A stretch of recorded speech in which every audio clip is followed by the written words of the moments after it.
massive timer on them at feeling comfortable in the team fights. So go, go, go is Yakult's big takeaway from this draft. And it kind of feels like when they do have to go for these moves, it has to be a core kill.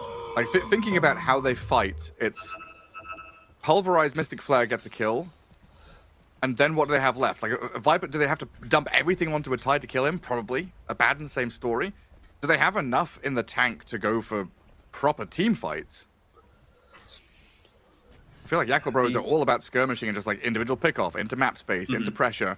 As soon as that falls apart, the game extends, and you're looking at this fat Tide, Abaddon, and Lesh, who have infinite damage. Yeah. The thing is, like, Dota's so like beautiful in its complexity that like you could argue Yakult, if they do have a team fight issue, their lifeline is BKB Ags, Shiva's Refresher on the Primal, him being able to like soak everything up, and then win on it having like BKB, maybe even like a Satanic, or like there's like weird niche late game items that provide you length and like survivability. So then it's like you survive through the borrowed time, through the multiple Ravages. You don't die to Leshrak's burst combination at the start, and now it's like Lesh doesn't have anything. Like, there is like this like second wind to your Colt's lineup, or any skirmish lineup, but it is locked behind like 20,000 net worth on multiple heroes. So you don't really talk about it too much. You know? Yes. Oh man, what a dark time. You'll get there. Yeah, sounds good. We should also bring back the gem working on illusions. How about that? That's a good way to extend out the game. Or the active tranquils. Oh, yeah, that's a banger. Never forget that old axe build where you used to go jungle axe with... you'd get tranquils and an energy booster. You'd use tranquils, disassemble, make the arcanes, use the arcanes, disassemble, and just keep cycling between two sets of boots. Dota players will find the dirtiest ways to jungle, to do anything other than lane. That's where the whole argument is. Maybe the jungle shouldn't be spawning at 1 minute. Maybe it should just be spawning straight away. You know, straight away. So. Bring it back. Bring back Iron Talon. Bring back jungling. Whoa. Bring back Cliff jungling Nature's Prophet. Bring back Necro stacking ancient camps. Bring back Legion Commander. Bring back Smoke Darkseer. Bring back... Okay, I'm going to stop now. I'm getting a little excited. Can I get an amen up in here? Please do not bring back any of the things that I've just said. The small print here is that they're all nasty stuff and they will destroy anyone's lives, and you'll need to go to therapy in order to survive. Right, game one, best of 3. Let's see what we've got in store for us here as Chanming and Fly in this top lane. Gonna push the lane forward into Oscar and Knight, a Tide, and the Hoodwink. Should be able to hold their own. It's always nasty playing into Naga, who sends illusions forward. You have to bushwhack and anchor smash. But then you're still having to deal with Fly, who's this long-ranged poker. I'm going to go for Tangled. So every shackle shot is going to give that little bit of bonus damage. Yeah, this is the kind of go-to carry facet, right? You just hit a nice little shackle, get the bonus damage, feels good. And of course, Moon. This is actually, you know what? I love you, Moon. I love you, okay? Because these Viper players, all right? All the young guns, the competitively up-to-date Viper players. Tylong's going for this, but he's dead. Yeah, that's fine. That's it. Okay, because everyone copied Topson, okay? They take Nevertoxin, they push the wave, and they copied him because he's Topson, you know? 10k viewer streamer. But my guy Moon, he's like, I'm coming back from like multi-years of not playing competitive. I'm doing the proper old-school Viper. 2-point poison attack. You see Lesh, spit on him. Get him out of the lane. Don't allow him to hug the creep wave and to punish you. Woo! Yeah, the lane domination situation. And now Tylong's also missed the D-ward mid. Now Oscar's going to get bullied back a bit by the Naga up at top. Yeah, this Lesh comes back, places a sentry, wastes his money, doesn't get the Observer Ward kill, which is a bit rough for him. And Moon off to a great start with Bottle, with Water Runes to grab. The old versus the young. Now Moon has to go to keep applying the pressure, right? The problem with this build is if you don't get a couple kills or just kind of hold the position with, let's say, CS advantage, you are going to be farming a lot slower than the Topson build, right? With the Nevertoxin.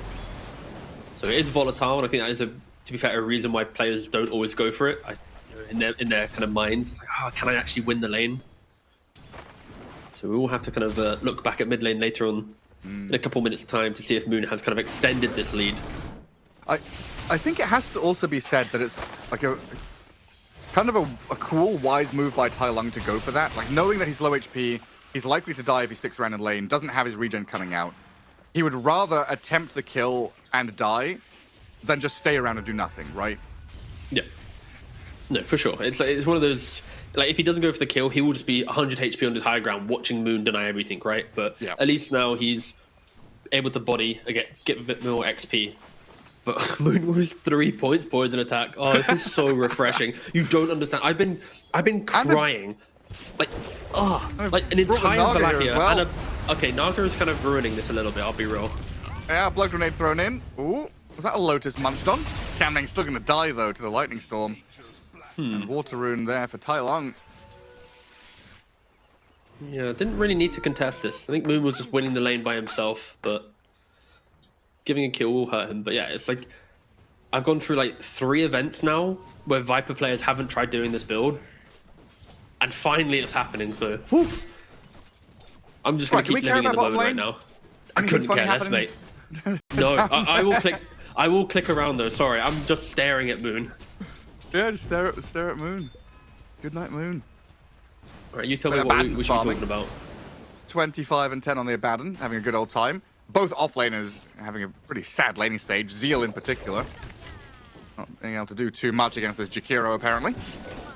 Knight is also stacking up camps there and dealing with the Naga illusions. It was a nice bushwhack. He kept one illusion away just long enough to keep the hard camp alive to stack it. The Ancient did get blocked, but nice micro from the Naga, and also nice spellcasting from Knight just to kind of protect what was happening. Oscar, though, is getting just poked, but shouldn't be dying. Again, with the mid lane, Baboka's come in here to try and get another kill on the Lesh. Not able to really get on top of him, though. Tai Lung's had good positioning. I mean, this is when I would like to see the Naga mid, right? Like, not for the 4-minute, but come for the 6-minute rune. Play on the fact that Viper will have level advantage over the Leshrac, and then bring that additional control, even the Deluge, to go for a Leshrac kill. Ooh, Gardic. That's a lot of damage. Just from one stack of poison and a blood grenade. But they have left a creep wave now, so 3-point immediate to the Leshrac. You can kill the Viper if there's no one else here to tank. Another concussive shot, but no real chase. And DD rune there for Knight as well. Yakult are so desperate for the kill, right? Like, the Naga coming mid and Sky coming mid as well. Like, they're itching for it. They really just want to get the kill. And again, this is an argument to why some Viper players don't go for this build. Because in your mind, it's like you always look for it. But look at the CS. 31-22 on the Viper to a 12-3 of a Leshrac. And Lesh is meant to be the do-shit hero, right? This is the hero that's meant to pair with the supports, look for the early tempo, look for kills while your Abaddon is farming, while the Tide is kind of dipping into jungle to get towards his pipe. Lesh is not going to be able to do anything, so he's in catch-up mode. Yeah, trying to de-ward his lane, but he's missed out both of them. The Dire Observers have been out range of these sentries so far, and with a catapult wave here, they'll start losing HP on the tier 1 mid pretty quickly. Naga and Scarth Mage both lurking in the shadow, just looking at this 16-year-old star player. He's been shut down completely. They don't want him to have any fun. You know, you're a coach and you're playing against Messi. What do? You just say, put 3 men on Messi. Just don't let him dribble past you. It's quite anti-fun.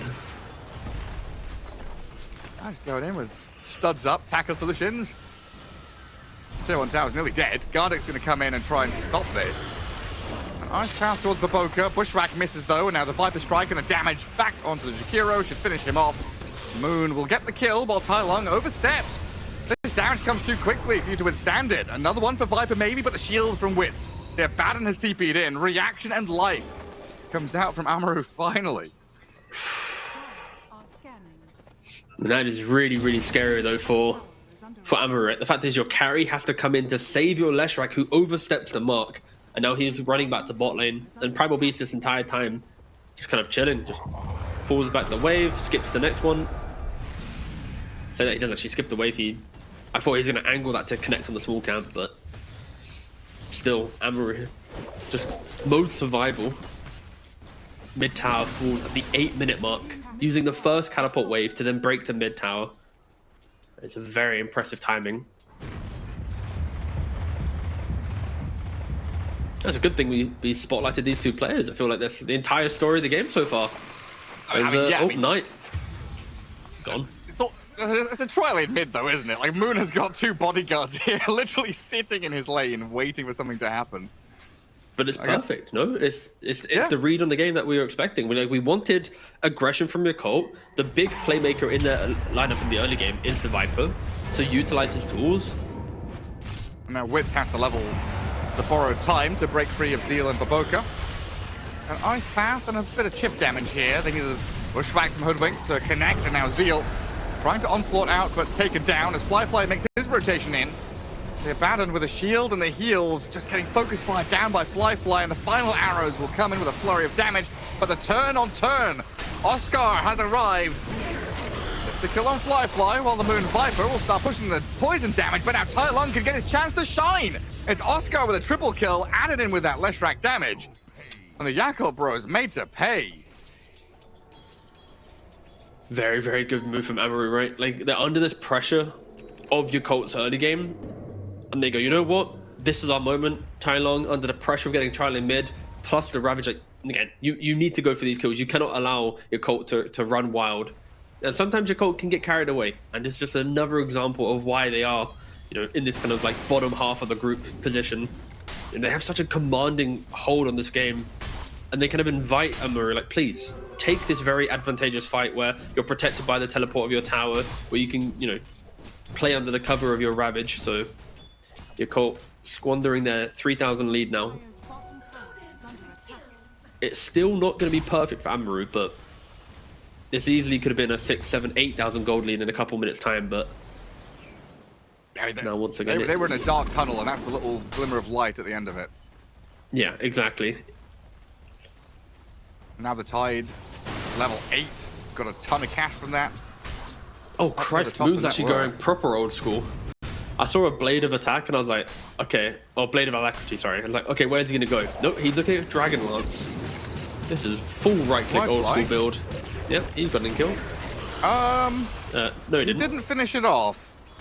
Gardic just steps away from it, and now Tianming, the one in trouble. Not level 6 yet on this Naga Siren. We've seen Tianming's have some real difficulties getting his levels in these games. And Moon getting bushback there, the slow Viper not able to catch up to a target. Leaving Wits on the front line, Zeal will come in towards Oscar's Tide. No Ravage, so no ability to save himself, but they've got borrowed time on the Abaddon. Gardic's getting focused on the left-hand side, as the Leshrac tries to step up, but into the Viper's arms, Flyfly will pick up a double kill. And this time, Amaru getting bogged down in a fight, which the Yakult bros were allowed to react to. Another shackle shot into Pulverize will grab them a Hoodwink. A little more damage pushed through the trample, and that's a triple kill for Flyfly.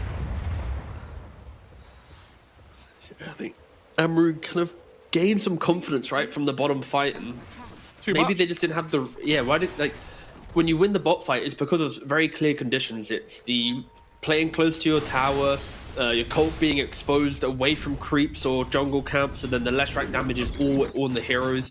And you look at the replay here, it's of course, like if you have Ravage here, has start. Oh yeah, if you have Ravage here, it sets up for further damage, right? But I think the main problem is your cult start the fight, Amaru then react to it, and I don't think they need to react, right? The Ravage and cooldown, I think primarily when you see Leshrac enter the engagement at the tail end of this fight, just look at the positioning of your cult, right? It's like, it's not a Lesh favored engagement. So we are going to see, just give it a couple seconds here, right? He's hugging the hard camp, he's trying to go on them, he looks for the Naga, doesn't connect, then he walks back and look, Baboka just, you're standing next to 3 creeps, there's no big damage burst, and yeah. They just didn't have to react. They didn't need to take this fight. Like, let Jakiro die worst case and just continue hitting creeps. And now the gold swings back to your cult after they, beautifully stabilized the game. Zeal just basically solo killed the Abaddon in that bottom lane. Had a little bit of help from the Naga Siren, but that was, I guess, borrowed time on cooldown still, and Zeal just goes for it.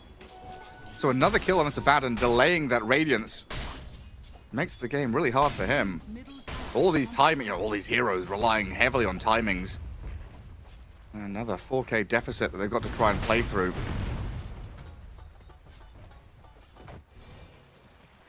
Yakult Bro's going to go again. There's borrowed time this time. Start out with a Viper Strike. Trying to force out the ulti here. And now the damage comes afterwards. No real reaction from Amaru able to save him. So Abaddon, what, 3 deaths in quick succession? Yeah. Top lane once, bottom lane twice. That really hurts him. No, it does, but I think what's his mindset this game is he wants to enable his team, right? Like he's TPing to the mid lane to keep his Ashe alive, and like he wants to be that kind of semi-active carry. He doesn't want to just be hitting creeps and watching the, the despair unfold around him. But unfortunately, that does come at a cost if you are putting yourself in slightly more dangerous positions.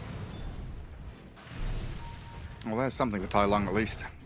Comes out of the jungle, finds a Naga kill, then back to farming stacks. The Leshrac will have Blink pretty soon. He's 400 gold away from the Blink Dagger, right? So you grab the Blink Dagger. Pretty much, you look at Sky or Naga, even the Windrunner, right? You just press Edict on them, they are going to disappear. Even the Viper, to be fair, right? Pre-Hurricane Pike, you get 1 stun plus a full Edict on a Viper. That is pure damage. You can rip through them. Look at Yakult Bros reacting to this. Jakiro Tide step up ever so... just mildly towards the tier 1 tower. It's like, okay, we'll TP 2 heroes up here. We'll bring numbers. It's such a good little combination there, right? Tide Jakiro, because in essence, Jakiro hits the tower, Tide like protects him with his body. You then have like Gush slow, Anchor for damage reduction, even a Ravage if you want to protect the Jakiro, then TPs in. Like it makes sense that like, these 2 heroes want to hit towers together. But yeah, Yakult are having none of it. It's like if you get even within spitting distances tier 1, we will send you back to the fountain. But now Amaru are bringing 5 heroes up here. This is the blink reveal of the Leshrac.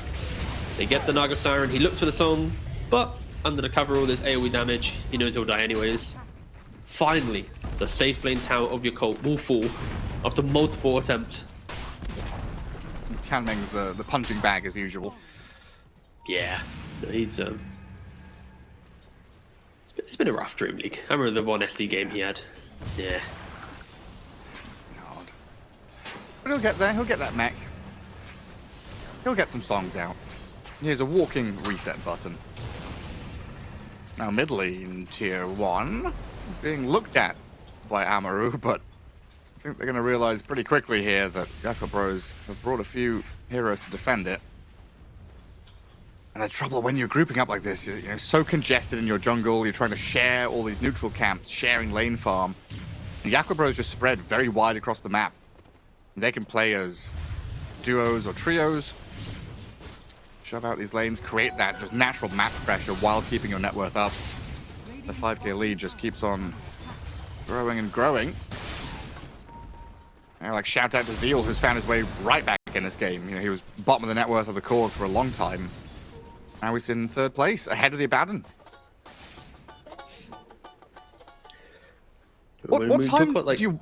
Abaddon Radiance usually you want it like 13 minutes, right? It's like 14 through to 16, 17. It's kind of like a comfortable timing. Okay. Well, Tide is broken in the mid lane. I'll find the quick opening on him. There's nowhere is safe here to show on waves. You might have a chance popping the Wind Ranger top, but this is why Tianming is sitting out of vision, ready with the song. If they do go on Fly, there is just that ability to say, nope, not happening. Fly starts on the tower. Tai Lung is going to go in onto the Naga. So you've removed that reset button, but they don't really have too much additional catch. Needing the Abaddon to come in from behind to try and give vision, but the TP out from Fly successfully gets him out of danger. Yeah, really nice TP there. Also for Tai Lung, right? Like he understands that jumping the Windrunner, like you mentioned, it's just not worth it. You need to see the supporting cast behind that turnaround potential. He waits to see what's happening, then gets the Naga kill.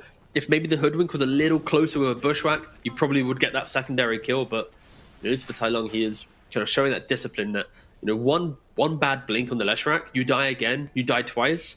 Your net worth, you might even fall behind the Skyrim mage. That's how volatile this stage of the game is for a Leshrac that has lost your mid lane, isn't naturally farming as much on the map. You spoke about the overlap of the farm. There is not really a space for Leshrac to farm. He's like taking these like a little small camp here, a hard camp there. He's not just maximizing his own game. But still, it really feels like Amaru are like what one bad fight from the net worth just absolutely just catapulting the way of Yakult. Yeah, it's like one bad fight away from giving Yakult Bros BKBs, and then with those BKBs, game gets close to over. Yeah, it then becomes suddenly a free Tormentor, a free Roshan, and Winona has all this confidence, right, into Amaru's lineup. If you get the BKB at the right time, you can break their team fight. Like, because, of course, it just makes sense, right? Like, Tide doesn't do anything. But you need to find that sweet spot. Ideally for Amaru, if the early game was better for them, they don't care about the BKB timings because they'd have enough items to kite the BKBs, still hold their team fight, and then look for it. But they're looking for Moon and Zeal. The Primal Yule's up. They're trying to go for Zeal. They've got a Ravage out, and the Primal Beast is going to get taken down for a lot of immediate damage. Fly picks up the trade on Gardic now as Amaru very quickly trying to retreat, losing a courier on the way out of here. Fly still looking for a shackle shot, an angle, but he doesn't have the vision. They have a ward. Man's going to tuck in the trees. They see him They've on the seen ward. him. There's no way out of this. Pop the borrowed time, stay alive a little bit longer, but eventually Witz is going to get whittled down. Straight into the Venter now. 7-1-0. Yep. There it is. Go through the Twin Gate. You get a kill at the Twin Gate. Just a couple of seconds later. Spawns in. Hello. Oh, Poke, you gotta be careful. Okay, you got a Lotus, you're fine. Oof. Amaru coming up here. They've got Regen Rune on this Leshrac. It feels like they're readying themselves for some kind of like straggler pickoff. They are, yeah. Hoodwink is lurking. Moon? They've got the They Bushwhack have Soul. Sharpshooter and Lesh's damage. They're on top of Moon, but he's got Hurricane Pike and a Song.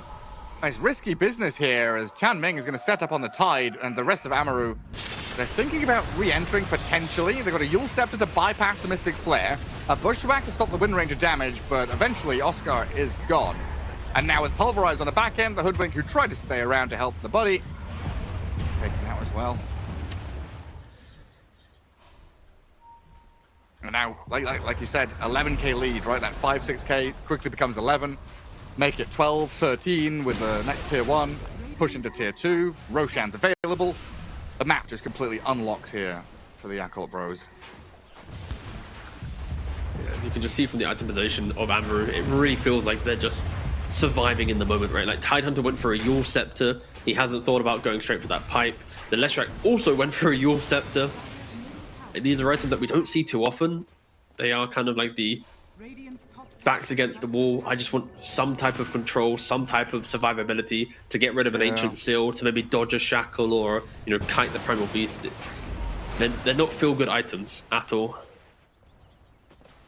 They're pretty much just waiting for Wits on the Abaddon to get at least one item, and then you go, okay guys, we have all this like utility. Let's put Abaddon in the middle of a fight and see if we can just like outplay. Because we have the tools to outplay, but we don't have the damage right now. So Wits really needs to put his head down and go, this is my time. Let me lock in. Let's get a Manta, maybe an Orchid. Call my team, and let's go fight. But they're smoked up, actually. They're even looking for a fight. A Shielder and a Leshrac might help. Yeah. He needs so much room. They've got to buy it for him somehow. It's going to be through the lives and aggression. As the Leshrac goes in, there's a self-fuels there to just keep damage going on to Tianming. Fly with a BKB, though, shreds through the Leshrac easily. And now Moon's arrival from the left-hand side. Viper Strike dodged by another Yules at a Tide. Around the Roche Pit with a Ravage. Oscar trying to turn this back onto Fly with Knight, but the onslaught back in. Pebbles thrown by the Primal. Jakiro in trouble south of the pit with a Hoodwink looking to pair up with a buddy, but picked off one by one. Yes, you got the Naga Siren. Yes, you opened up space a little bit around the Roche Pit. But the Yakult Bros, they are ahead and they're showing why and how they can punish you. They just smoked up, and yeah, it feels like Amaru just, they don't have a player on the team right now who's saying, like, I've said this before for some of the teams on the Earth stream, right? But there's no one saying this is how we're winning the game. They're kind of like playing through the same motions as if it's an even game, right? Like the fighting top when they don't have Ravage. It's the moving for a smoke play into the triangle when you click on Wind Ranger, you know she's been a component away for BKB for a couple minutes now. Like, you know the BKB's soon to be here. why are you crossing the river and offering her up like a free chance to use it to get a kill, right? You're just extending your Colt's lead with the moves they're making. It does feel like at very base level, Abaddon has made the comms of I need time, like you're talking about. And then the captain response is, okay, how do we give him time? We go play forward. But then they also drag the Abaddon into it, right? Yeah. Yeah. Without thinking about like the state of the map, the state of the game, and then Abaddon. I mean, the save your buddy syndrome has been pretty real in this game. You see a hero going down, you're like, oh, I'm going to come and help you, and then you die as well.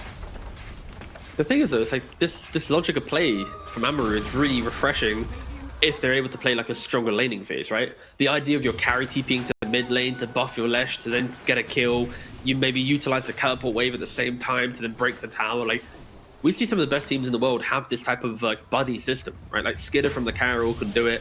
You can see certain mid laners sacrifice their map move to enable someone else. But like, I think Amaru are trying to do the steps of other teams.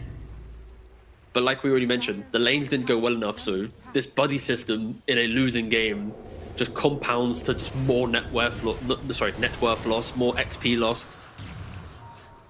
Again, we'll see what they can achieve here. Tai Long is getting ganked by Fly. Yeah. Goner. Knight is also in a spot of bother as well. Zeal chucks the boulder towards the squirrel. Onslaught down to the river. Bushwhack is there, but Knight probably still dead. Zeal's very quick on his feet, even for a big beast. And the concussive shot gives the vision, gives the slow for the trample to come in, while the Viper is going to go mano a mano with Oscar's Tide. Chucks the Viper strike at him and forces a defensive TP home.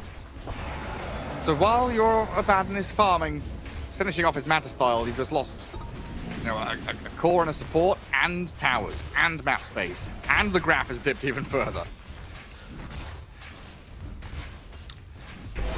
Hey, I know this is how we segued to it yesterday, but same again today, by the way, Gareth. You know, it's quite poetic. What's that? At night, you can see the moon. Like there's Hoodwink and a Viper. You can see the moon at the daytime, is that? Sometimes, that's true. That's true if you find it, but for all the fans of the Earth stream yesterday, we did go on quite a planetary Just look at the moon at night. Whoa, we did it! Anyway, back to the game. What was that song? Is it Good Night Moon? You're asking the wrong person, brother. Start googling stuff as Yakult Bros go high ground. maybe not the best time. Best Good time to start moon. researching song lyrics. Moon is just up here hitting tier 3 with Fly, guarding the catapult. They'll start with the split earth into Ravage, but the BKB from Fly is there in the nick of time. They're going to pulverize, blowing up the Lash rack, self-fuels to keep him alive. And Zeal will walk over Tai Long. He did lose one life on Moon, but refreshes himself back up, looking beautiful. The turnaround with Nether Toxin and spit out the poison onto the Abaddon and the Tide. Another self-fuels, delaying the inevitable demise of Oscar, while Gardeck and Jakiro stuck in between 5 Yakult Bros heroes. This game has felt over for quite some time. But it seems like Amaru holding on to maybe defend the third lane. The respawn times aren't that long, so Yakult Bros, they can finish top, move towards mid, but they might feel some resistance around the bottom tier 3. Is there any resistance? There's no Ravage. There's no borrowed time. It feels like this should be a mega creeps. Yeah, I mean, Zil thinks it too. When the moon, you know, changes position around the Earth with the tidal flux and the gravity shift, you know, I don't think you can actually resist the gravitational pull of Moon's Viper. Oh, best Viper at DreamLeague season 27. So good. Oh, Goodnight Moon was a children's book. That's what it was. Ah, okay. I'm reading all about it now. Apparently, the wanna- New York how Public many Library pages? regarding it as overly sentimental. How many pages is it? Do you think you could recite the entire book before this game ends? We might get copyright struck for that. I don't know. I mean, if they're watching the Earth stream, I think that's a win-win. Oh wait, the stream would go down. Okay, it's a win-lose. All right. Okay, yeah. All right. Maybe not. Not ideal. No, not ideal I'll at all. find it anyway. That's okay. Don't worry. How much are you willing to spend on buying the book for the bit? $3 dollar? euros? Yeah, okay, sure, that's fine. I think anything more than like $4 or $5 was Good night, Moon. That's out of budget. So I'll just buy it on Amazon. It's 99 cents for the audiobook. Maybe we could just play the audiobook on stream. Just change your mic just to the audio. Yeah. Yeah, if we bought the book, then we might have more of a chance of not getting copyright stricken. We never know. Oh, I don't think that's. I don't think that's Is that not how it works? At all. Not taking any risks. Only one way to find out, right? Play the book. Right. Oh, Moon's walking up the high ground. Here we go. Yeah. I don't think see. anything can stop them. But they do have Ravage. They got the blink on the Abba. Like, if there is a time for a clutch up, it is right now. It's just down to Tianming's positioning, I think. With the Greaves pipe, Song of the Siren. Mm-hmm. And the Shard as well. And the Shard. And the Invis on They've got Moon. to kill the Naga. Well, Wits starts, pops his Manta very early on. Yeah, Oscar's Tide doesn't have Blink, so that's kind of rough. Can't get in. And you're just watching your buildings get pummeled here as Zeal doesn't get the full connection onto the Abaddon. The borrowed time comes out in time. Moon losing life, but Invis and runs away as Tai Long gets blown up by Fly. Amaru gonna buy back on the Lesh as the Jakiro gets reeled back in towards the ranged damage out of the Yakult Bros. Finished off with no buyback on him. The Shackle Shot does get dodged by the Manta style, but this Song of the Siren setup, it looks pretty good here for the Yakult Bros to get back on top of Tai Lung's Lash, the guy who's been focused for 30 minutes of this game, annihilated outside his fountain, and GG Cole. Yeah, that's a really great chance there for Amaru. And production, yeah. So I guess that's why I remember this this song or book was because there was the Simpsons episode where Christopher Walken reads Goodnight Moon. Maybe I'll do a rendition of that. I'll watch the video and come back to you with a. On paper, Tusk Axe, Tusk pulls second wave. You're chilling. You just never allow the Warlock to hit multi-hero bonds.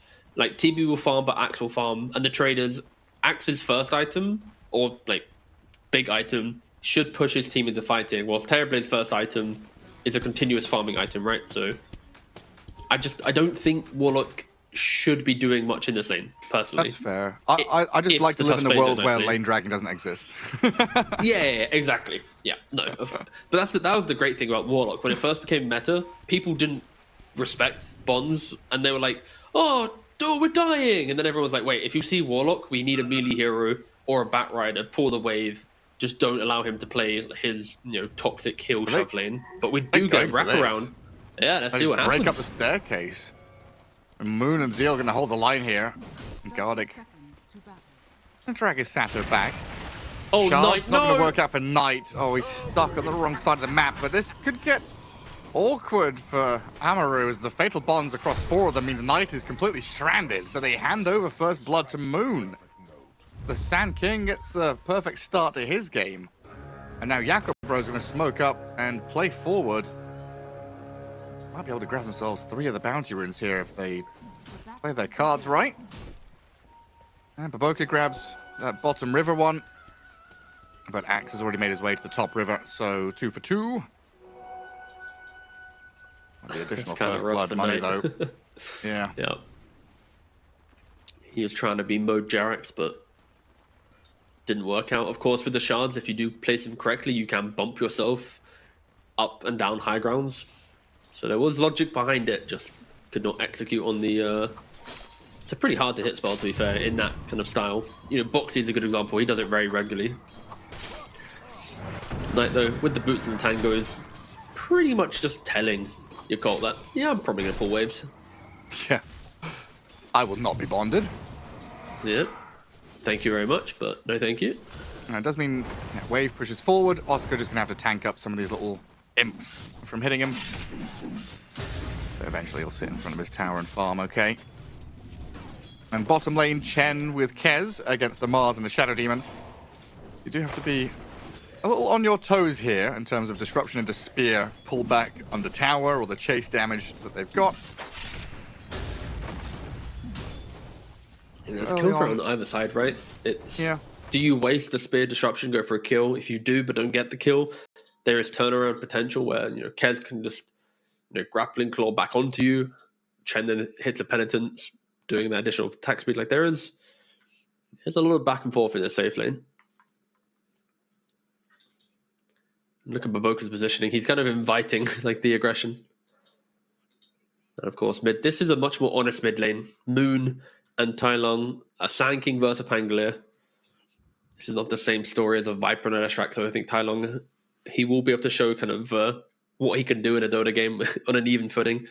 You could feel from the last game, like he had the read and what he needed to do, right? But playing comeback on a Leshrac does feel kind of despair. Yeah. You're just not tanky, so I'm expecting a lot more from the mid lane now from the Pangolier. Oh, for sure. It looked like he had the understanding, the confidence to go and turn things around. Just not the room to do it. And this is one of those lanes that goes very evenly until like a slip up or a minor mistake happens. I've seen these heroes just like farm trade for the first 5 minutes or so, but when level 6 hits, if someone has an advantage or that support rotation comes in, you could easily have either a solo kill or a 2 versus 1 turn into a takedown for either side. On top lane, normal shenanigans. Looks like Oscar was trying to only drag half of the wave and then deny them out, but he wasn't able to. So that will be still a full Radiant wave coming back towards Fly. Well, Wits and Garlic have held their wave right in front of their tower, so the Kez can continue his free farming.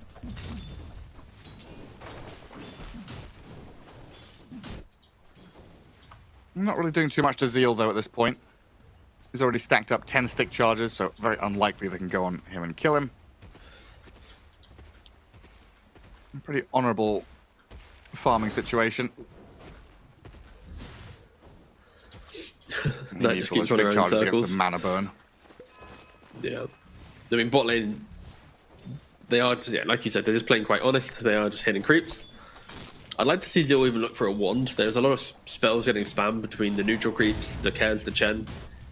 Having the wand, you will get to 20 charges quite cleanly, but again, so far only the stick.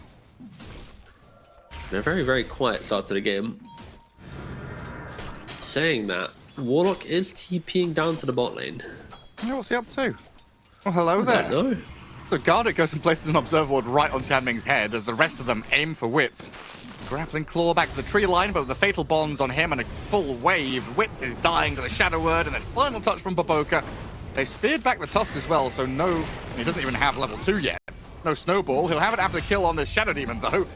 So Knight gets the takedown on the SD. Something goes their way at least, but that's a really cool move from Tianming. Just saying, okay, you're going to drag waves and be a nuisance. I'm going to go tri-lane bot. Yeah, it was just a nice read from Tianming to see that aggression that they stepped up. With the Disruptor and Spear, there's plenty of control to keep the Kez in the wave to set up the bonds. And you got to feel bad for Amaru. Gardic, he kind of sensed that the rotation was coming in. He places the ward, but it's too late. The Warlock's already there, right? So Twin Gate Vision is now unlocked for Amaru, but then like 5 seconds too late. Warlock already had kind of set himself up to go for the kill.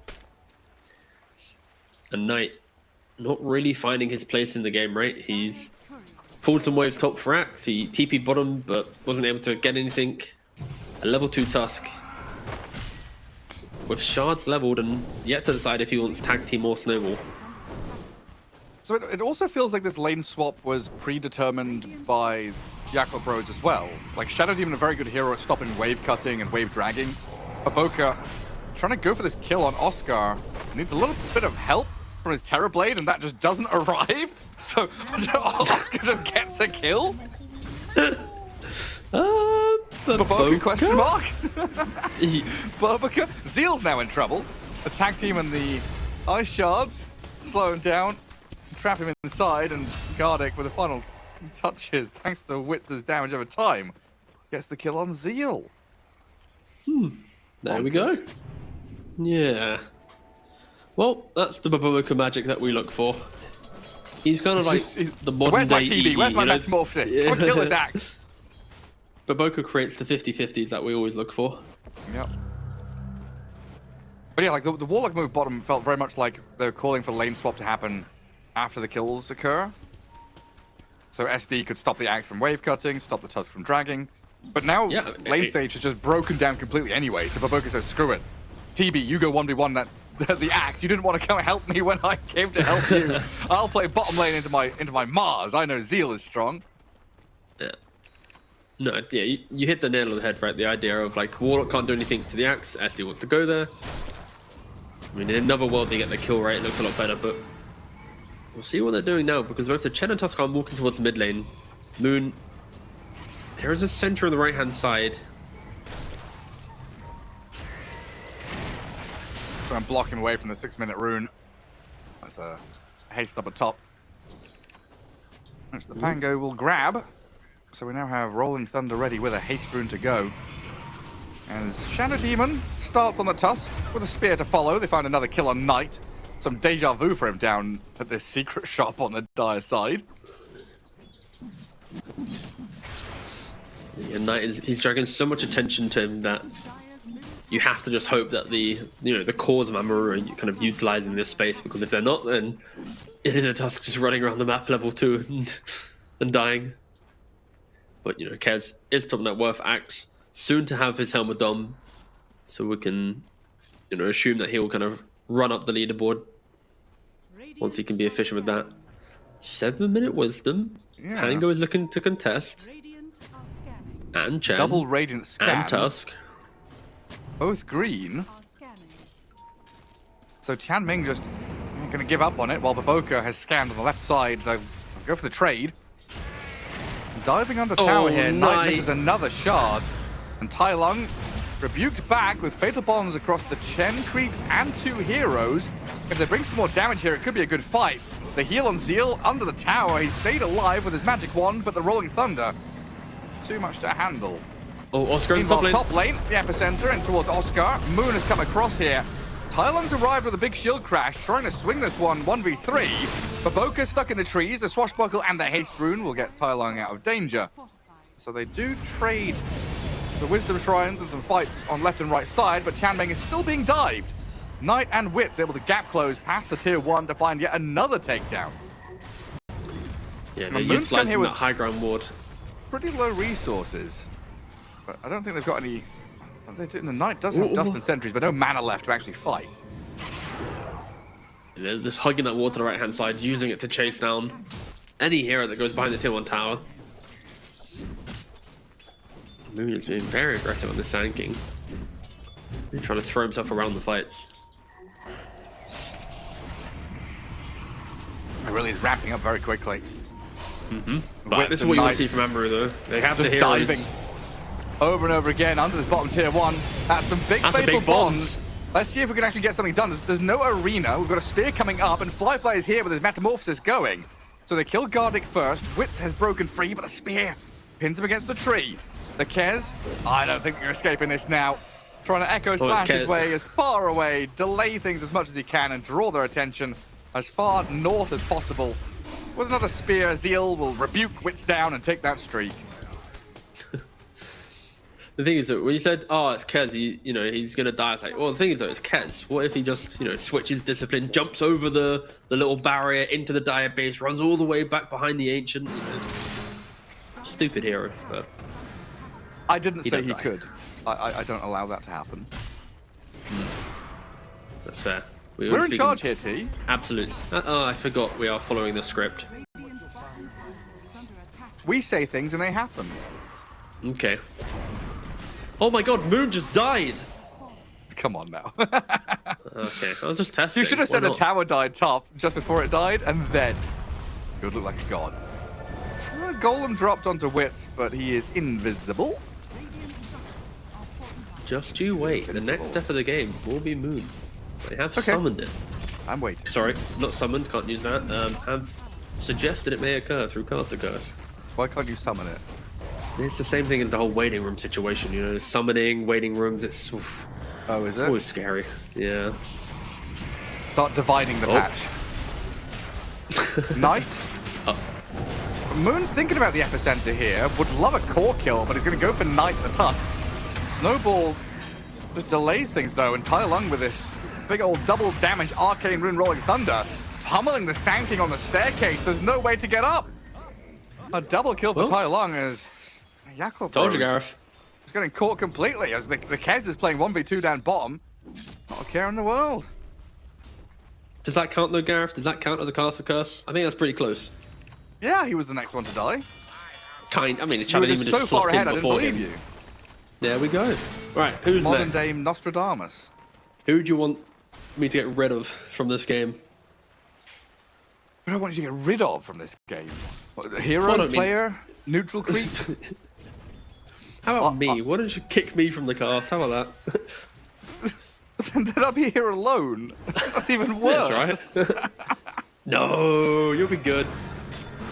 I despise solo casting. Being alone with my own thoughts in 2025, God no. That's why I pay a therapist to talk to. There's no chance of me sitting here alone. Okay, It's scary in my noted. head, T. Yeah, true. You know, the self-doubt, Okay, let's not get into it. Anyway, moving on, guys. No, do you want to open up? We can diagnose you live on stream.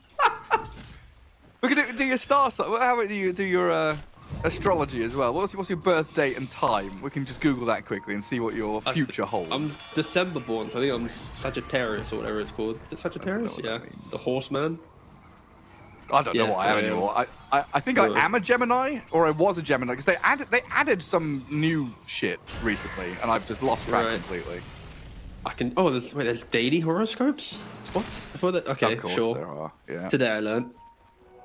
Oh, today a piece of information for which you've been searching could become known. What, Moon's death? Patch? Waiting room? Oh? Oh? Couldn't be. These horoscopes are good. Moon is going to find Gardic. Down he goes. Yeah, horoscopes are very well crafted to fit literally anybody on the planet. Yeah, it's fucking stupid. Or helpful for some. Anyway, moving on. Yeah, Blink Dagger and Sand King. Let's see if you can keep utilizing that. Astronomy, on the other hand. Ooh. That's science. Bro, why does every game just allude to something? Because we're spacey? casting Moon. We're casting Yakult Bros every game. And we're on the Earth stream, right, after all, so We no are. matter what, we always... Yep. Just sitting here in our tin can. Wait. Should I take off my full hat? Or No, you're fine. conspiracies are... Protect for- yourself for from the next radiation series. out here in space. Yeah. Looking down at the great blue yonder. Dire's bottom tower is under attack. Could you imagine casting Dota from space? You know how they had that cruise ship tournament? When are we going to Yeah, have the the space- Mars yeah. or the spacecraft tournament? But the players are up there too, or are we just casting? Like, are we just playing on ping? Like, are we casting on ping, or is everyone on the same ping up in space? I think it's funny if I the think casting they is just should be- randomly I- in space. They should be in like one of those Mars habitats, right? Like in The Martian. We should force them Okay. to, usually it lands, they get fed a buffet and they've got everything. They should be forced to grow their own potatoes to feed themselves it's like- before they have to play. So now the managers are really having to they're like the Cultivate proper teamwork. farmers. Cultivate, yeah, exactly. Oh no, Tundra, unable to farm crop for a month, are currently famished as they enter their lower bracket run against their well-fed Falcons who knew how to... Yeah, I can see it, yeah, that's... Good storylines, to be fair. And then we could just chill on the ISS, you know. Yeah.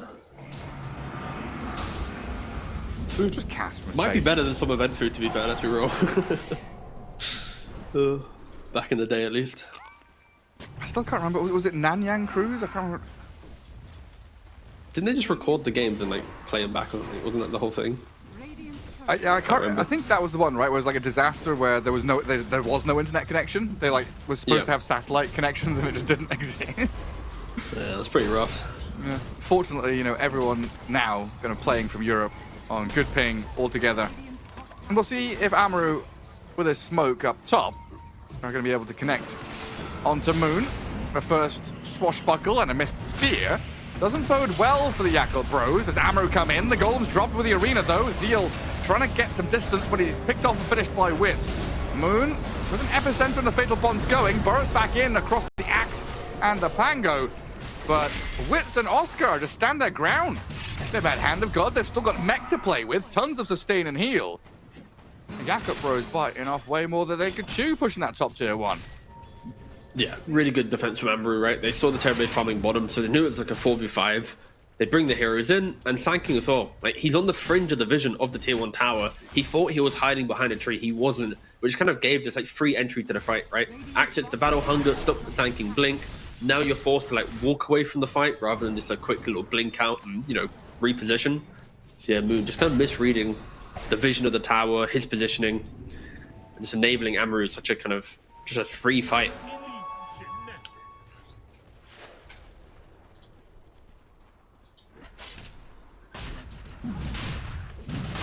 Now this unlocks the ability to get Roshan. They have the Desolator on the Kez, they got the tag team, all this kind of like little buff ups that we mentioned during the draft to make Kez feel comfortable. You put them all in the Roshan pit, he shall fall. This is the period of the game, though, that you were kind of talking about at the end of the draft, where Amaru are expected to pick up the pace. 15 to 25 before the Terrorblade really comes alive. Well, Flyfly actually is being run at. He didn't join that top fight. And he's been spotted out and gone on by Knight. Has a Warlock just behind him, but no Golem. Relying on Baboka to maybe save and turn, but in comes the Axe, the Bubble's there, Disruption buys time. TB and his illusions turning on Wit, that's good damage, but he starts parrying, so the Kez breaks free as the Arena on the left side and pins Oscar inside, but Tai Lung's Rolling Thunder's good. They've still got Sunder, but the control and the damage takes Flyfly out before he can use it. Moon comes in just a fraction of a second too late.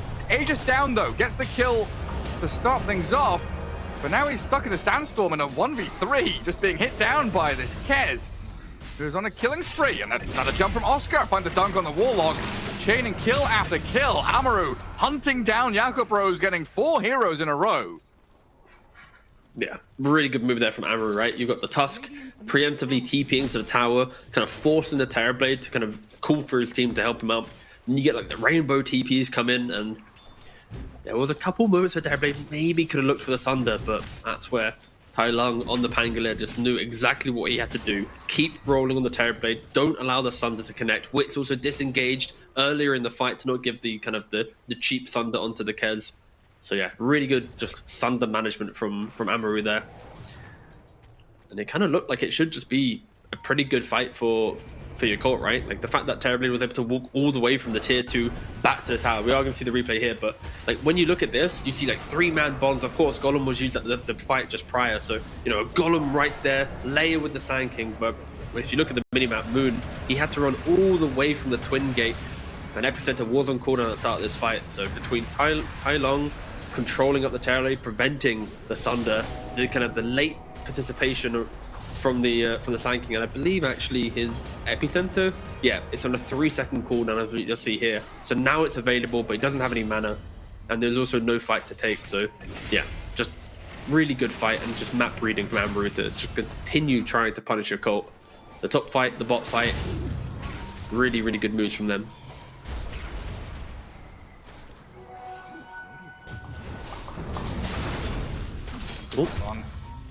Oh, it's just dead. Sent back to prison. Wait, to prison? Yeah. He's the bad guy in Kung Fu Panda. Oh, is he? The big, the snow leopard tiger guy. Leopard? I knew. The snow leopard? You know when you know... Yeah. You know like when a name rings a bell, but you don't know why you know it. Yeah, I mean, I keep wanting to say Tai Lu because it's the old Dota guy in me. Just thinking about Tai Lu, the old Chinese team. No, Tai Lung, the apprentice of Shifu before the Kung Fu Panda came around. He was all shackled up in that rhinoceros prison, wasn't he? Yeah, and then he went crazy, and then Big Boy Panda did the old little pinky thing on him, didn't he? I think he was already crazy, and that's how he ended up in jail. Yeah, the power got to his head. Yeah, well, I'm on Kung Fu Panda, wiki, and it does say again spoilers: status deceased. Ah, unlucky. Yeah. Clothing: purple pants and brown sash. Rip. Also known as Uncle by Peng. Who is Peng? Who's Peng? Isn't that the? Oh no, it's not. Oh, it's a little baby one. It's a baby one. Little baby snow panda. His uncle's dead. Well, Tai Lung's back alive now. He's broken free of the rhinoceros chains. on his Pangolier. He's looking to try and make a fight happen as both teams smoke up 5v5 around the Tormentor. TB illusion is there in place though, so they have pretty good vision. Yakult Bros can see what's going on behind that tree line. Zeal's the only one really showing right now from YB. Tormentor not started yet either by Amaru. They smoked on the ward though. Aghanim's on Sand King. Whoo! Ooh, I mean, Moon is still a little bit far behind. Who do they dangle here? Now. Do we send the Mars in first? Fly stepping up. They're trying to break vision here as the Rolling Thunder comes in hot. First up is Chanming on the menu. Loses a lot of HP and doesn't get any spells off. Now Fly trying to disengage and turn around with the Mars Arena down. Half HP Terrorblade saved by the disruption as Moon comes in with a sick epi Burst Strike, catching 2 heroes, and the Terrorblade can open up with the damage to turn it, but Fly's dying! Controlled and killed. And a Cyclone here onto the Mars. They need the Golem over the top as Chanming did buy back to return fire in this fight. But now it's Moon, everything on his shoulders to try and bring down Oscar, while this Tai Lung Pangolier, trained by the greatest, slaying people left and right, jumps over to get Chanming a dieback, but Boke is in trouble as well. The TP will not succeed. A double kill for the Pangolier as Moon is going to try and dip away as quickly as possible. I mean, wards win games, right? Look at the screen right now. That ward directly in the lane, placed by Gardic. That is the ward that sees the smoke from Yakult, that ensures Amaru holds position, doesn't go for the Tormentor. They wait, and then they just get a great initiation, right? Tai Lung, you know, on the Pangolier, kills off the Warlock, instantly finds the Sand King, Diffusal blading him up.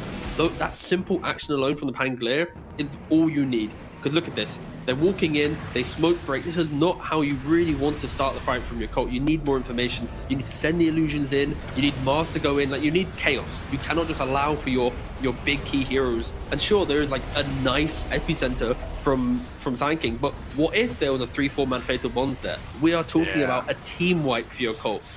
So the lack of good vision, the lack of respect and patience to allow for the information to develop for Yakult enabled Amaru to just completely obliterate them through their skirmishing prowess. So what you're telling me the Warlock is the holder of the Dragon Scroll and they just let Tai Lung have it? Yeah, it's unacceptable, isn't it? It is insane. You just can't let him have that. He's too powerful. He's mastered the Leopard style. Kung Fu King. Knight is going to get the takedown on Baboka. Shadow Demon was sitting here protecting the Terrorblade out in the lane. Still under vision. The Ice Shards last for so long that Fly is getting rolled on. A buyback from Baboka now. They need to protect Fly at all costs. He is be-all, end-all of Yakult Bros in this match as they are 10k behind. Looking to try and fight back into this bottom jungle. There's no Roche to play into, though. No Tormentor to go for. So kind of awkward in terms of finding an objective to play towards. So it is very much Yakult Bros just finding map space to continue farming. Which means a hero like Sand King, who wants to scrap, who wants to brawl, is kind of bored.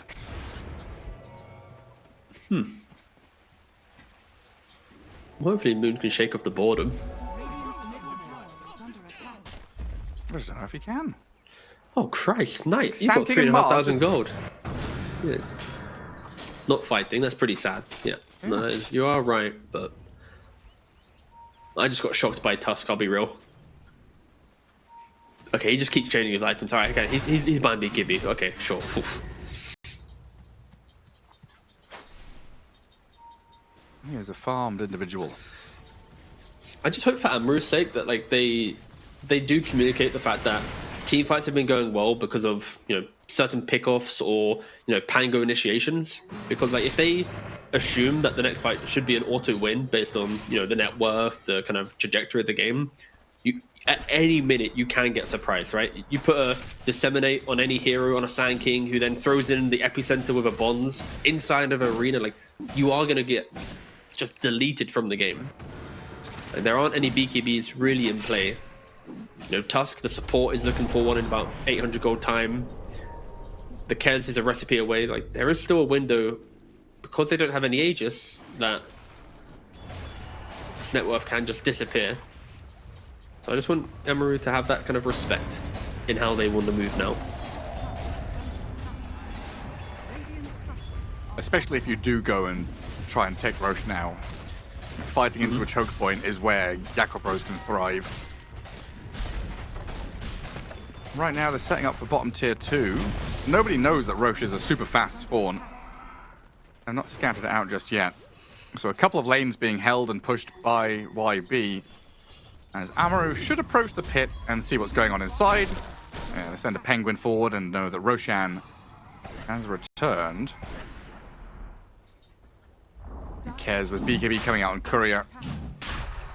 Pretty big timing for him, alongside that Aghanim Scepter of Pango being delivered now. And YB are filtering back to defend the top lane and maybe try and pivot towards the pit. And the Roshan will roar, so they'll know what's going on. They're not in position. Like, Yakult, if you look at the minimap, Mars is in bot lane, Sand King's top, Terrorblade in the triangle. They're conceding Roshan, which, you know, on paper is a pretty good objective for Yakult to contest, right? You're put in a close area. Like, look at the pit right now. What happens if there's a 3-4 man arena?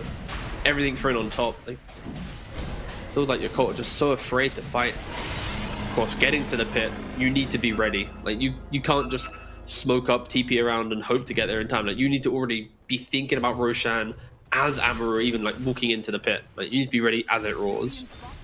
But they were just not ready. Feels like they're just waiting for Fly to complete his butterfly. 500 gold left. Yeah, they weren't even pushing bottom tier 3. Like, knowing Roshan's being gone on, they had a full like double wave with catapult there on the tier 3 and didn't commit any heroes or further damage to it. So very, very patient defensive posturing here from YB.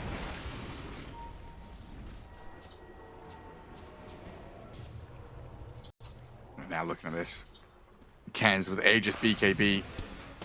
The Mars has got all the auras in the world. And about 1,000 gold until Oscar has that blink.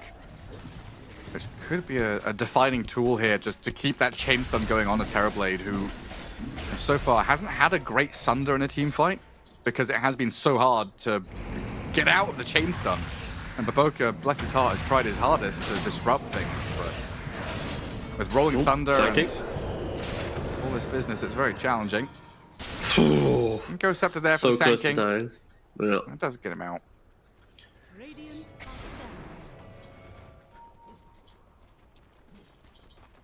Did they miss a shield crash proc, or did they? Of course, he was Ghost Scepter at the end, but there had to be something they missed in the lead up. But of course, Dunk was missed, so it's gonna be quite annoying. But now with Roll being on cooldown, maybe, oh maybe Yakult. Look, they're smoking up. They can see it. They don't care about the Aegis. If there's no Dunk, if there's no Roll. I mean, these two lane wards have seen Axe and Pango go from mid back to jungle, so they open up on Oscar. Wits is in, Golem's dropped on both of them. Snowball trying to save them up and get them out of this arena now. Straight towards Baboka in the back, so they'll pummel the Shadow Demon down. Fly with Moon, back in with an Epicenter Burst Strike, and the Metamorphosis is going. Take down the Axe. Doesn't feel it's good enough from Yakult Bros, though, with the expenditure. Tian Ming's now being run out by Wits with this Aegis still going. The Kez will get a triple kill. And Fly, I mean, Metamorphosis is half duration. He's going to get jumped and stunned by the Tusk to follow through Rolling Thunder. He's stunned and silenced, giving Wits an ultra kill. The Kez just goes in, still has Aegis, didn't even lose the first life. Completely free. Can I request a replay of that fight if we have the power? Oh, that was very quick. Nice. The reason why I'm requesting it is, of course, the start of the fight from Yakult is a little bit messy, right? You got the arena, you don't connect on the spear. I'm just looking towards Moon here. There's a 3-man Burrow Strike in play, but he opts to go for the Epicenter first to then get a kill on the Axe. I'm just trying to think that what happens if he goes for the Burrow Strike first, using the stun to cover his Epicenter cast, enabling Fly to right-click them in. Yeah, exactly, out of the snowball. Like, to me, that's like my what-if moment. Because, of course, it's easy for us to say, like, it looks good, but maybe if he goes for the Burrow Strike first, there's another stun in play to stop the Epicenter ever happening, but I mean, the arena didn't really connect. The Epicenter only killed Axe. There was no threat on the Kez the entire time. Of course, he gets an ultra kill. So Wits having an incredible game on the Kez, 11-3-5, but for Yakult, another moment where just the team fight execution has not connected, right? I think that fight plus the Tormentor fight are the big moments where you expect your cult to be able to create an opportunity with the heroes they have, but their spellcasting is just not connecting. And of course, I think Amaru, we have to praise that they are always just being annoying, right? Through the Tusk with the snowballs or some type of like tankiness or initiation. It is putting your cult in like a high pressure situation. So they are kind of forcing the mistakes, but you know, some of the best teams in the world, they don't let this pressure get to them. Honestly, I kind of feel like it's on Fly to be the guy who goes in. You've already pointed out, you can't have Warlock wandering into a fight blind. Shadow Demon, absolutely not. Sand King and Mars are operating in this game as that reaction force, trying to turn the fight. So it kind of sits on Fly to walk in, you know, pushing a lane, showing himself, to be jumped on, and then you save him, right? Because the fights have so far started with the Mars going in and then having to quickly react with a, you know, random arena almost, or a random reinitiation from Moon, or just throw fatal bonds on whoever you see. It's suboptimal and not ideal. And I just think that Terrorblade is at the point now where he should be strong enough to face tank a couple of spells, get disrupted, and then use all the tools that you've got from Fog, from behind this hero, to swing the fight. Yeah, no, honestly, I think you are, you know, you're in the right direction for your cult, having more confidence in a fight. Like no matter who it is, someone has to walk up front going, Baboka will save me. And we're not seeing that kind of trust in their positioning. And it's hurting them. Like, everyone seems to be walking in doing the same thing. Like, yeah, we'll enter together. It's like, that's not going to work. You need this layering that you're talking about. Maybe with the Mars BKB and the Yules now, like, he can do it, right? Give Fly more time to understand where he wants to press meta, but someone on your cult has to walk in and try to give more information. That is... They need a helm creep. Oh, okay. If only they had illusions to send in. That could also work.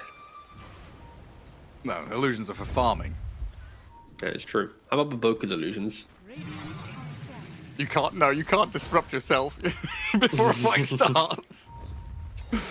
Well, the old disruption bait. It's a classic. Yeah. We don't really see it, to be fair, too often. Like it. The old Warlock walk in and die. That works. Maybe if he's level 20, could be good.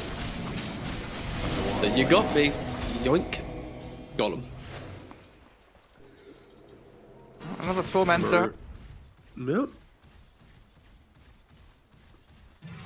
I've got a pretty good read of where YB are playing from.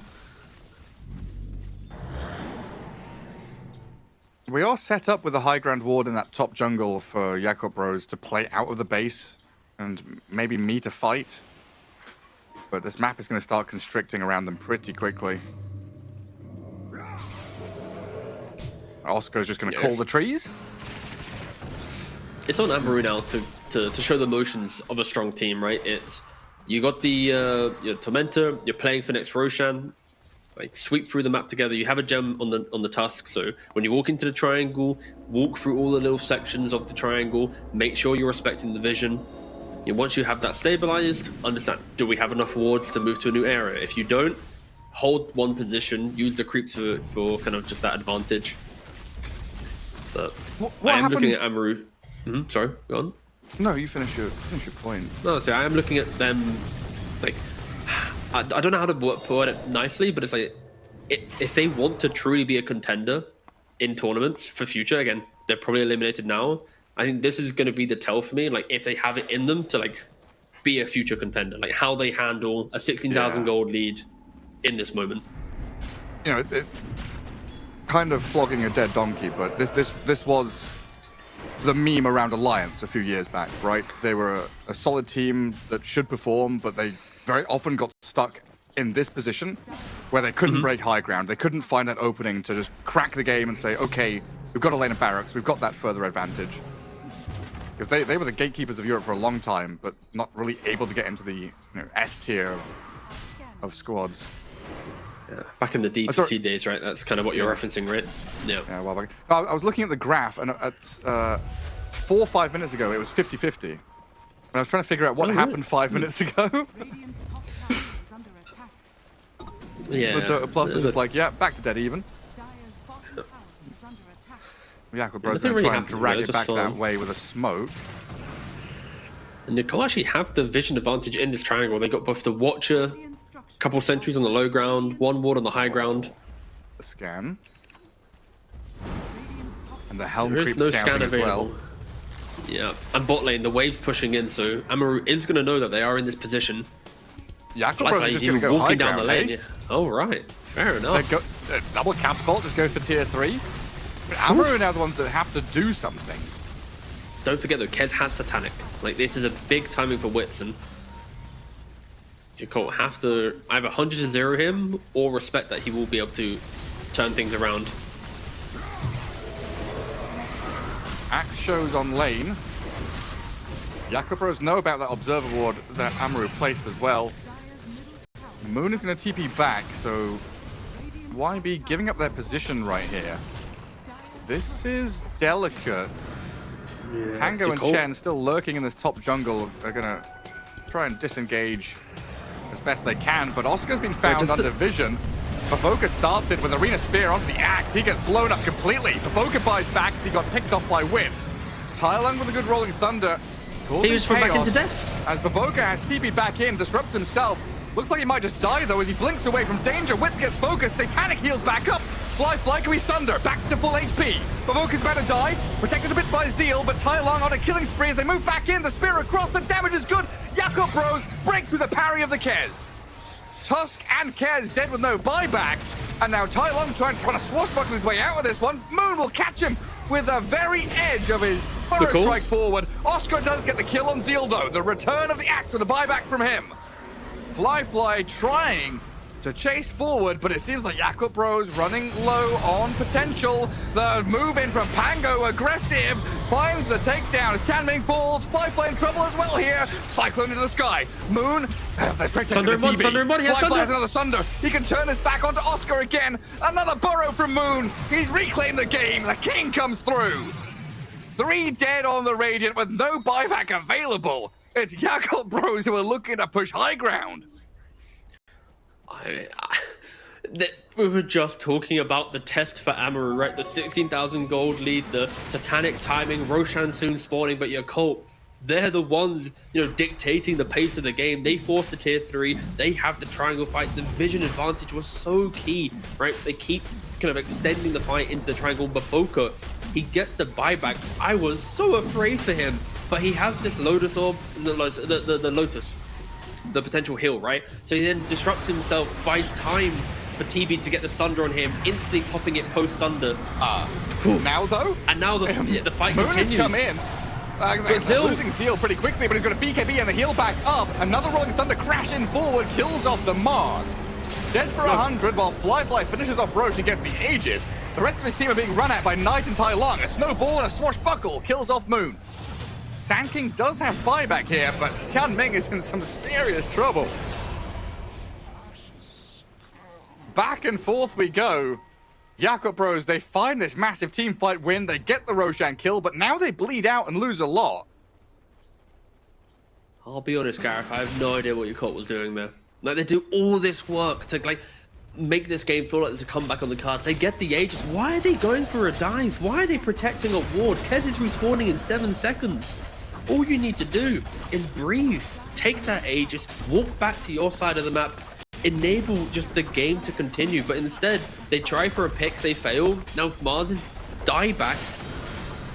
I just don't understand why Yakult do that. That is it's such a pointless move, and Amaru just so thankful. They're going to lose 2 lanes here.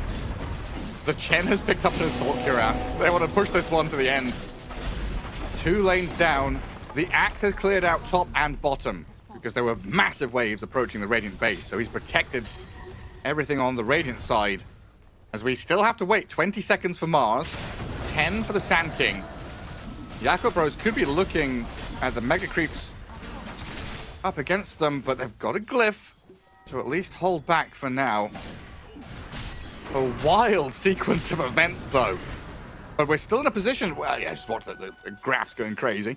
Still in a position where TB now has Aegis BKB. Daedalus, not that far away if he wants to buy out for it. This is a very bold move from Fly to walk up this high ground, though. Just giving vision for his team. Now we wait. Phew, I don't know what I'm waiting for though, Gareth. I'm just I'm so confused watching this game. Wait for wits. Hell yeah. Wait for the Kez to pop off. I mean, again, he has been popping off. And some neutral items as well. Maybe we get our base race today, Gareth. Maybe we get the chance to cast one. Maybe. And Chen against TB could happen. Yeah. Oh my god, Fly. He's doing it. You're just pre-ruining it.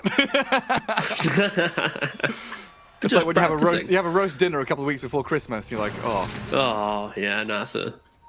That is very wrong. Babuka with the disruption. Wits, he just can't get to the ancient. Zeal with the arena. Oscar has bought another Desolator. It's like 10 Book of the Deads. What the fuck? Oh my god, please. No books. No Necronomicons. Alright, smoke up from Amaru. Here it is. Arcane DD rune. Oh, well, this is actually, massive. damage rune. It's double damage. It's DD. I refuse to accept this amplified damage. AD stands for ability draft. But here comes Amaru. Amaru Dota. They're in the dire base, but there's no one home. Hello? They have a ward to play on. You got your TV license? Anyone here? No. Yakult bro's hiding behind the couch. Rolling Thunder's gonna come through and find Moon. Quick burst strike, but he's stuck in a little nook. The cranny's not his home. The golem's dropped on his Pango now as Fly Metamorphosis stands tall and tries to deliver into Oscar, but the damage and control blows him up. First life of the TB gone. Hand of God tops Amaru back up as they've nullified and dealt with the Mars. Fatal Bonds are here as Fly tries to battle back. We'll get a double kill. Moon, inside this Sandstorm, is being pummeled by Tai Lung. But it's a Pango against the world right now. They need the TB backup. Night will arrive with another snowball in. Fly has died, and Amaru have overrun Yakult Bros now. 3 dead on the dire. No buybacks for him. A TP from Tianming is successful, but GG is called. Amaru tie things up 1 apiece in this best of 3 in an absolute circus of a game, back and forth with a ton of chaos. And we have to remind ourselves the importance of this series. Both teams, Like wait, what? the winger, no? Prepare for battle. Walcott. See you over there. Yes, exactly. Theo Walcott, yeah.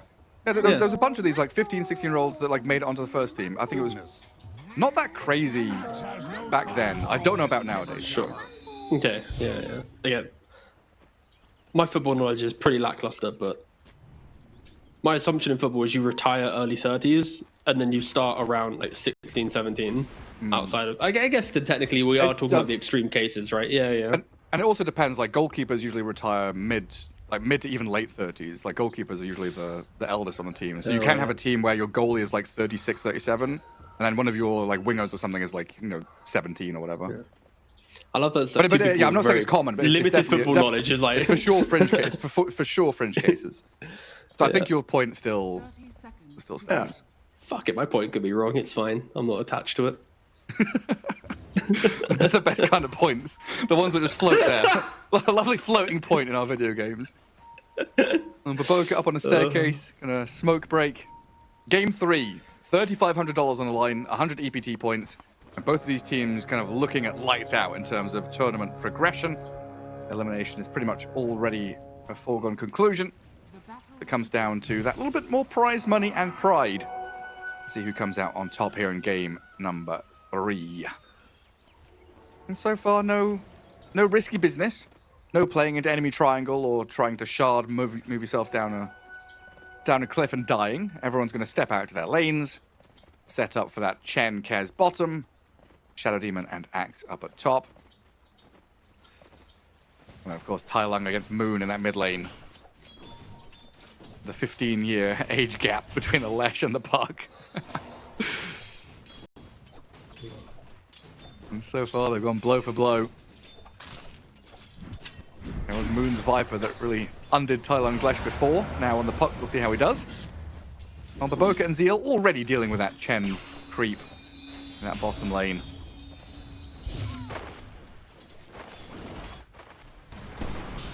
Moon trying to start playing with him. Tianming. So Snapfire here with a little Shredder can trade into the Shadow Demon. You'll have Cookie to get the Ursa into position on the Axe. But you've also got to keep tabs on this Knight SD from doing some funny business. He's got a Windlace, and he could start dragging waves if he gets in the right position. Yeah, at the moment, with the small camp blocked and the wave pushing in, all he has to do is stop the tar camp from getting pulled, which he is unable to do.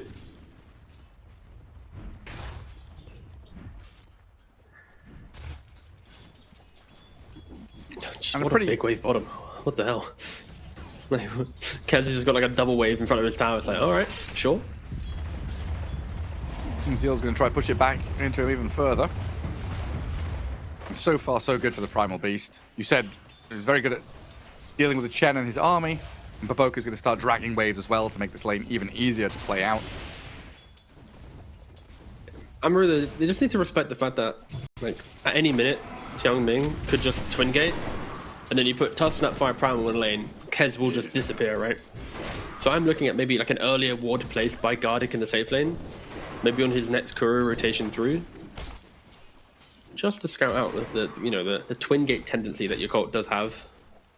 Even the other way, small right? Things that they can use. Like Primal and Tusk are pretty good at pushing this wave after they've dragged it to put it under Radiant Tier 1 where Wits wants to hold it.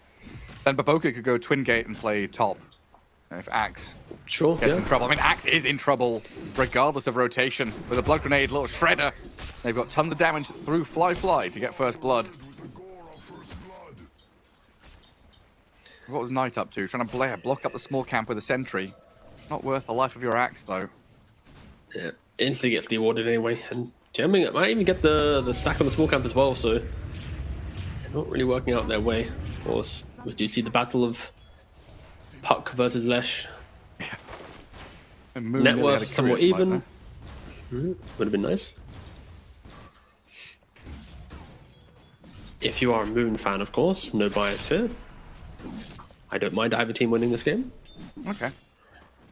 Good for you. Thank you. I want Baboka to win. Yeah, we know you're a Baboka fan. It's okay. Yeah. I don't hide it. I can't dictate what's happening in the game. I can't control it. Yeah, we're not covering succeeds. OG, so we can't see your OG bias. So we're gonna go for the Baboka bias instead. Oh, I am purposefully OG biased. You have to be.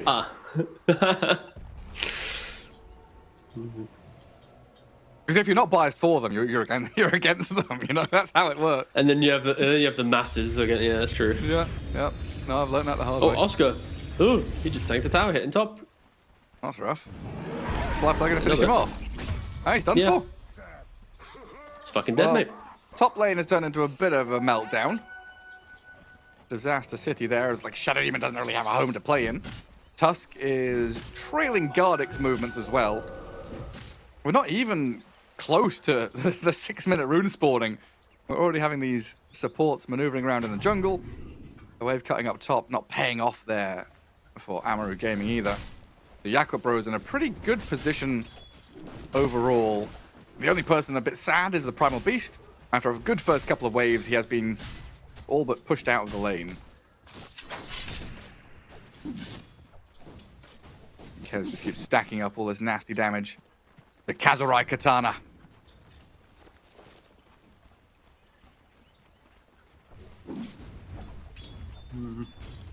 It's basically just a little wander towards level 6 as the Primal. Not really too bothered about getting a tremendous amount of farm now, because eventually you'll be able to start cutting waves. Yeah, cut waves, and also, we already mentioned that potential rotation that could come into play. It really feels like it is an option, right? Like Wits is kind of soon to be underneath the tier 1 tower. if there ever was a time for Puck to hit 6 or the Snapfire to think about bottom, it is going to be now. But again, both these things are not happening as of yet. Baboka dragging another wave. Baboka's busy, brother. Yeah. Busy boy He Baboka. is. Bulling waves. Ooh, he sees a courier. Is under attack. Can't get it though. And Shadow Demons come through the twin gate. They want to try and stop this. I don't know if they can. Already doubled up the wave. Now, if Baboka TP's now, he's out free. He's going to get mana burnt and hit a few times by the Chen. Zeal's going to come in, though, and trample down his wave, it looks like. Free money for Zeal. While Shadow Demon moved in towards mid. Tian Ming being pummeled by the axe and Shadow Demon. The off lane has become the mid lane. Lashrak pushing damage onto Moon, gets the courier kill, and dives the tower, looking for this Pug. Not quite enough to finish the job. Would have liked to bait out the coil, but good resilience from Moon, not just to chuck it at them. Yeah, nice rotation there from Max. Right, he's not got a play stop. He needs to find some purpose on the map, and he does it. Now coil. Instant coil snap. Into Snowball, Scatter Blast, Cookie forward. Baboka dies, but the kill on Tai Lung is well worth it. Yeah, good response kill. Tai Lung, he has the tools to break open this game, right? Early blink dagger, keep blinking on top of the Ursa, just find supports and get a couple kills on him. Force him back down on the net worth, and we could see a repeat of game 1. Very, very important kills. Even before that kill, Moon is pretty far ahead just in this laning stage. Yeah, no, he's kind of like out farming the Leshrac, but that's the thing with Leshrac. At any minute, it just takes one kill. It's like, oh god, Lesh has got the blink. Oh no, now he's got the Kaya. Is this a regular build? Double null gloves on Puck? This feels kind of old school. Like this reminds me of like 4 years ago. Buy double null, get gloves. You out farm, you click the enemy. I would like to say it's not the build. I'm going to double check some other players, but yeah. Hang on, I've just realised the Puck's... Is it on his courier? No, courier has boots on it. He's just and he's got double robe coming out for the Treadkin and the... Yeah. To be fair, watching Moon mid though, he is constantly using phase shifts on the tower. He's constantly using the orb to also dodge. Like he's being very, very efficient with his innate. They found a coil on the Lesh. Disruption saves him, but Flyfly's arrived with a ton of damage. Rip into Tai Lung, but it's not enough to finish him. Flyfly gets Echo Slashed into oblivion. Now, with a grappling claw over to Tian Ming. Snapfire's in trouble, giving a double kill to Wits. That looks so good for the Yakult bros, but they're not able to stick on one target. They spread all that damage across 3 different people. And another Wits rotation, right? Like we saw it in the Abaddon game 1. Like he's happy to TP. He doesn't feel like he's locked into a side lane. Top net worth comes in, capitalizes on that kind of second guessing of the fight from Yakult, and yeah, Amaru making a good move. 2,000 gold lead now towards them. So a couple early kills. You could argue Yakult was kind of on like a decent path to some good item timings, but yeah, they're going to look pretty good. Deso on the way for Kez. And then, of course, the Blink Dagger for Leshrac. Like the itemization from Amaru, they are going to be ready to do everything they want in that kind of like 13 to 14 minute mark of the game. Oscar nearly died into the jungle though. Like 50 HP. Let's go back, kill those mud golems. Come on. Go and deal with them.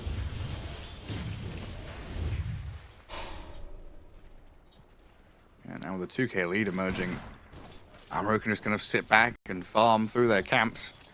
Not feeling too much from Yakult bros in the next couple of minutes. And Flyfly joined that fight, got blown up, and now I'm imagining in his head he's saying, right, no more joining, just farm Battle Fury, hit my timings. There might be a conversation across the board here for YB. And Blink on Zeal, very important. The Puck Witchblade, going to help out tremendously as well. Look at that, Wits and Tai Lung pairing together, really coming out of their shell to press forward onto this tier 1 mid. Chen Army going to tank it up a little bit. I mean, it makes sense, right? For Lesh to have a good game, you need to break this mid tower to simplify the smoke moves, to kind of like open up the engagements. So bring your carry in, take the tower quickly, opens up for more farm to be had because you're not wasting an extra 15-20 seconds. So yeah, very, very good move there from Amaru. And 400 gold now for Lesh to get Blink Dagger. Very, very good window. Yeah, if you're Amaru, it's basically Lesh, get your Blink, and A-click the Lesh as quick as possible. Of course, you'd like to throw some spells in. Don't just right-click on Lesh track. Might be a bit grief, but You do what you can. still. Because we're still waiting for 6s on the dire supports. Like, Snapfire desperately need kisses before you can actually feel comfortable on the map. Chen is pretty close to level 6 himself. Rallying around the Oscar axe. He's going to go straight for this Blade Mail Blink. Tower is under attack. The catapult has been distracted, though. The Wild Wings have dragged Carty away. Oh, come back here! Who's pulled this bloody wave? Dire's top tower is falling. Radiant's bottom Blink from Lesh. is under attack. Tai Lung gonna go straight for the kill. Oh, nearly had it.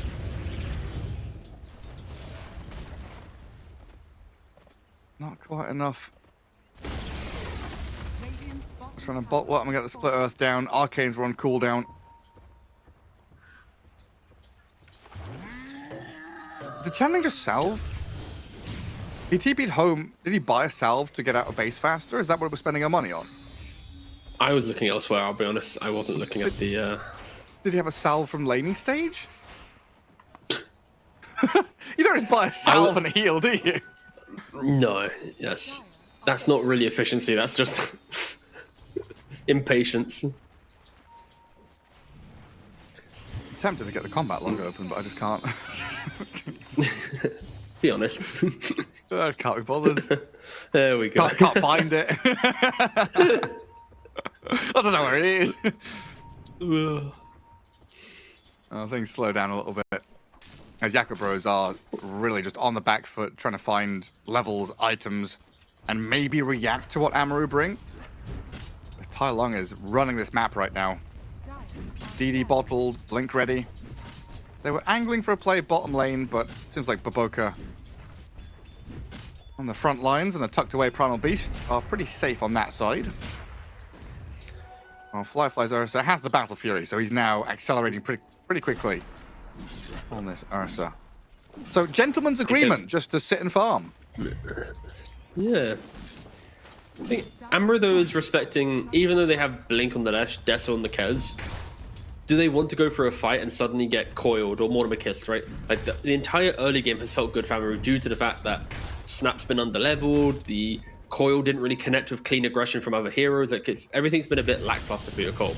So once they execute, like, 20% better, Lesh will die after his initiation. Kez will get deleted, even though he's 2-0 in the game, right?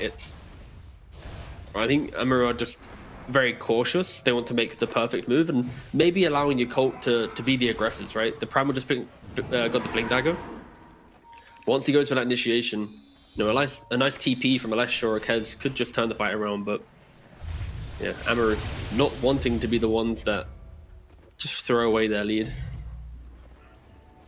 And here's the smoke up from Yakult.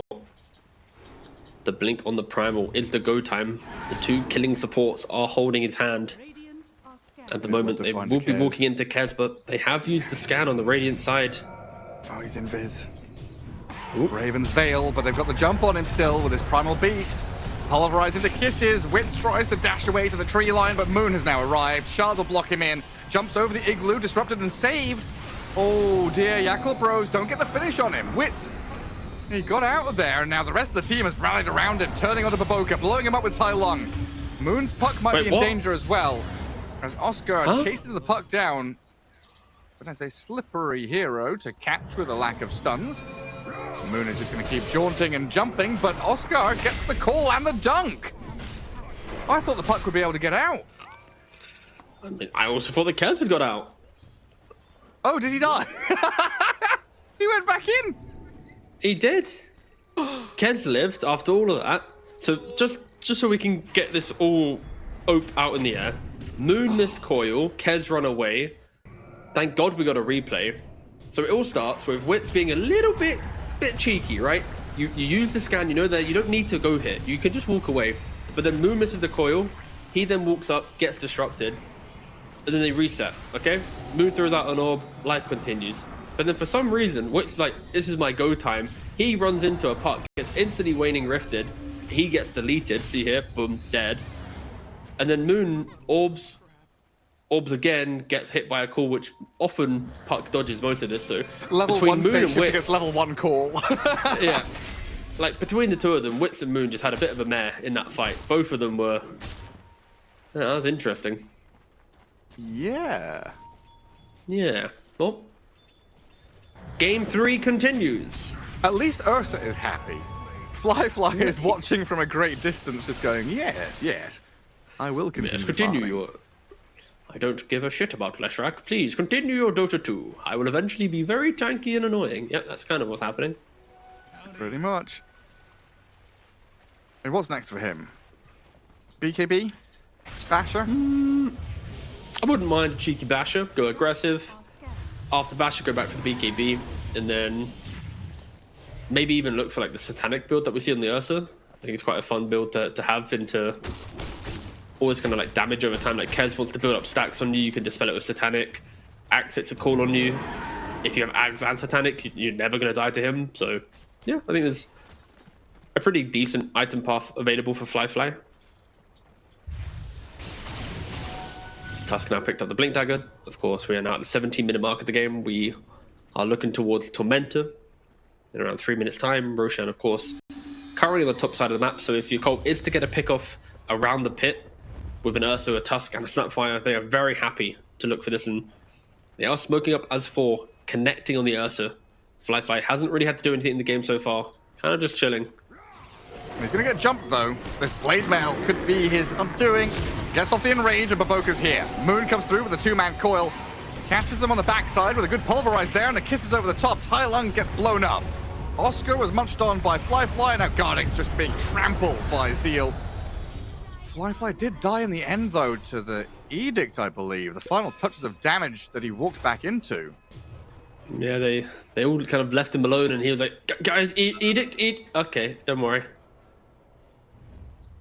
Fly does die, but just good read there from your cult, right? It's when the carry is uncontested for this long, you know that like the default answer is smoke to go kill him.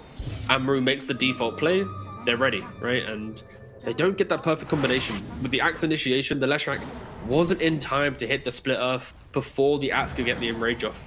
There is an argument where if Lesh was in a better position, you get the chain stun, you kill him off, even with the core and the turnaround spells, then maybe it's still a one fight for Amaru, but...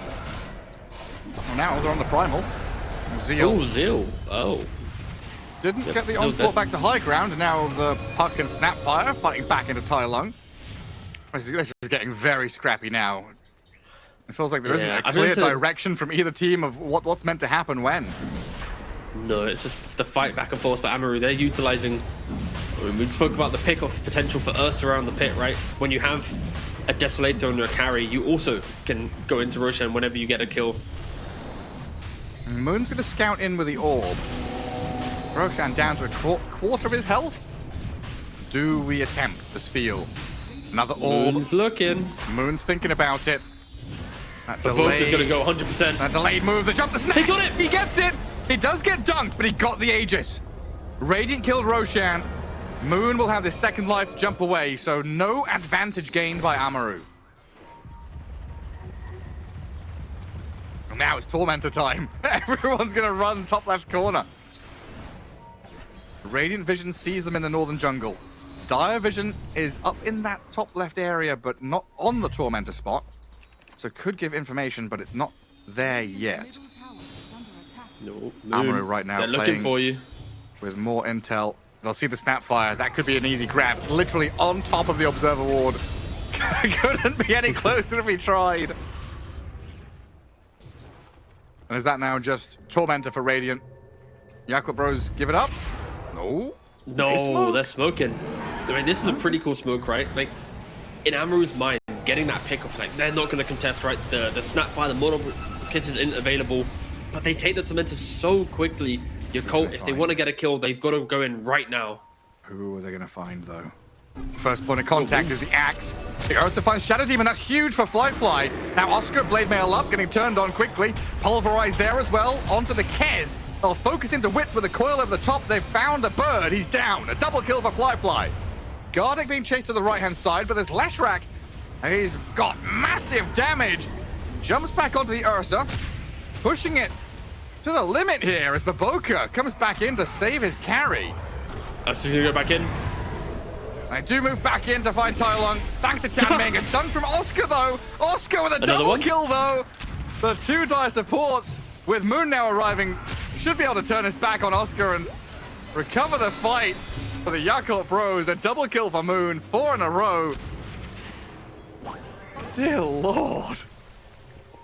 Much better fighting though from Yakult, right? Moon jumping up to the high ground, giving the vision, understanding exactly where the Shadow Demon is. When Fly goes, that is my target. If I jump anyone else, there will be a disrupt save. So Fly instantly takes away the life of the Shadow Demon.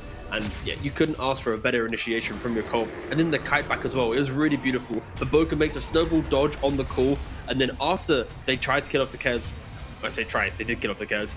They then respect Leshrac immensely. A nice stun from the Shard of Primal Beast. They disengage low ground, continuing to go for this kite and Fly. You know, he gets over the tree line and Baboka, look at this, beautiful little stun, little snowball, continuing to just keep Ursa alive. And then, whoop, jump back in. Of course, Fly did get carried away, maybe. Comes in for round 3. But no, still, for Yakult, it was such a beautiful fight from them. Like, to go for the smoke as 4 heroes, to kind of call the bluff, like, you know what, they don't think we'll contest it. And Amaru, respect to them. After taking Tormentor, they didn't TP out, they held the high ground. Like, logically, some teams there would have just assumed it's safe, right? So they were thinking they can come for the fight, but they just weren't ready for the Puck Ursa, like, 1 second jump and everything goes to chaos. And it has been a pretty clear game here from Moon.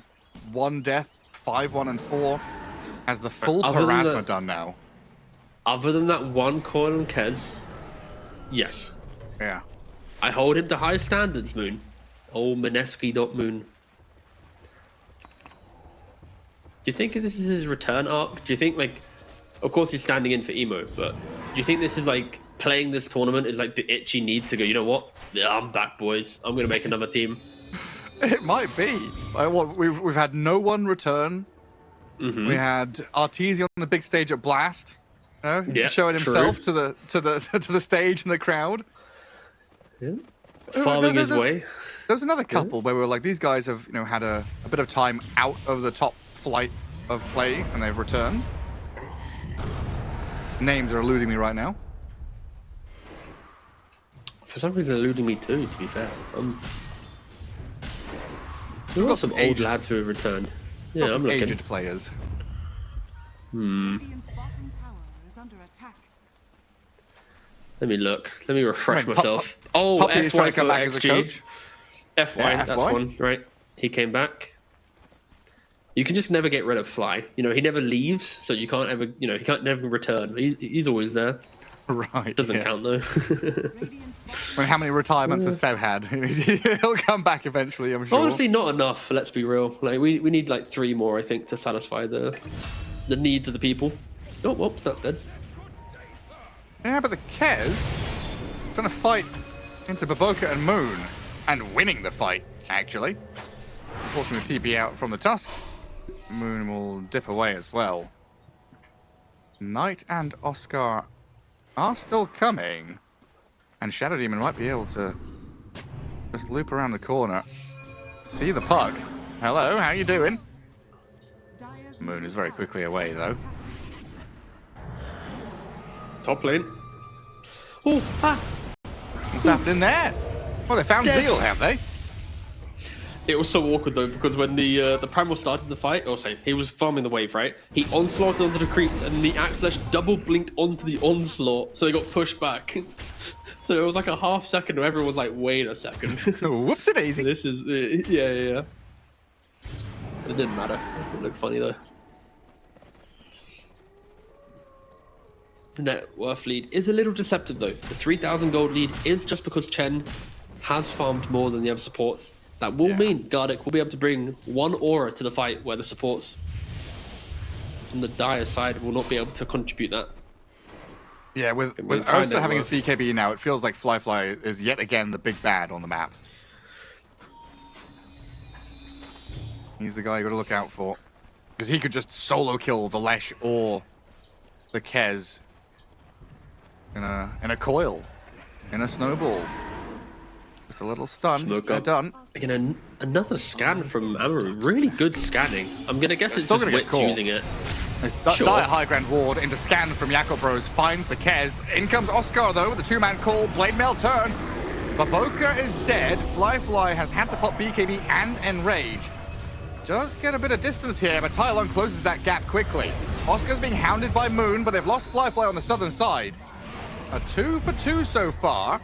Zeal and Moon could still keep going though. Tai Lung has looking Hex. for the long-range poke to see if they could re-enter. He's got the Hex. He can find the jump if he can, but yeah. They are disengaging. They go so deep for the Kez, and yeah, there's a Shadow Demon, there's a Chen. Counterplay heroes galore. I don't want to use the word cocky, but just over-aggressive. One of them fits this scenario nicely, but maybe Gareth can help me. Oh no, I'm no help to anyone right now. But it Googling feels like planets again, or no, just sitting here chilling. It feels like one of those things. I know I suffer with quite a lot. The neurodivergent urge to like finish a job in one move rather than do the steps that get you there. Right? Instead of doing the steps of pushing out the wave, looking for a pick off, getting wards down, and then playing towards an objective, they've just gone, if we kill Kez, then we can win the game. yeah. But that's just not putting any respect on Tai Lung, right? The 538 Leshrac who went for second, I would say second item because Blink's kind of like a half item, right? But like second big items, Hex.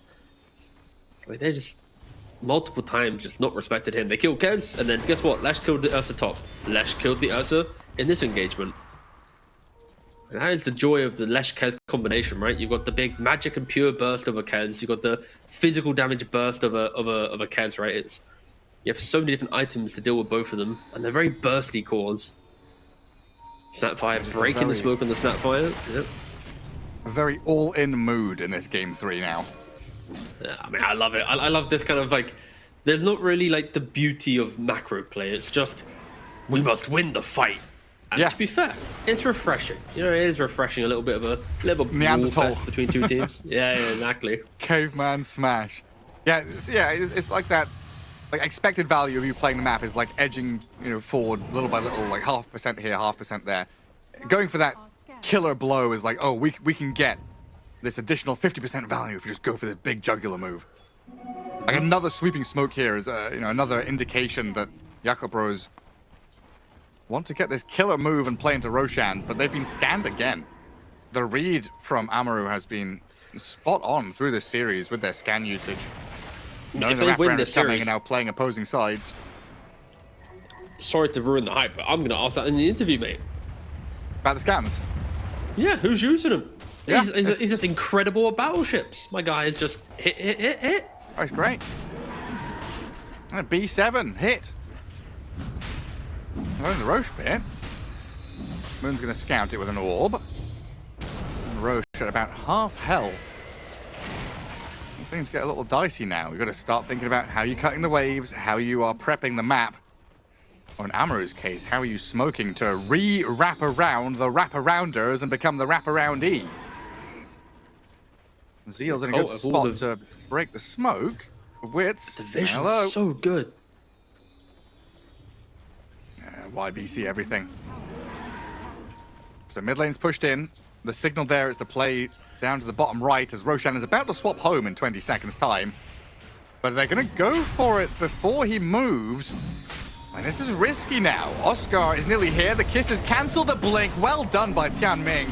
Stops the advance. Wits moves forward. BKB up. Roshan's dead. Flyfly gets the Aegis. Snowball saves them from the damage out of the Kez. Meanwhile, the Primal Beast is over the top of the Leshrac. They've dealt with Tai Lung. The final bits of damage will come on through from Moon, and they've finished off a double kill for the puck now. Flyfly will munch on Knight. The Shadow Demon is done for. Yes, Aegis is claimed up. but Yakult Bros come out victorious. Kez and Oscar being eyed up by Zeal and Moon. This Puck playing very aggressively with the shield rune going. They just need a bit of control. The snowball's coming, but it's not fast enough. The Kez breaks free. Oscar's axe looks safe as well. But it's Yakult Bros to bring the pain in this fight, claim their prize. But now there's no Roshan and no Aegis to push the advantage. It's just the map move from Yakult. You can feel it throughout the series. They play slightly better on the map than Amaru, right?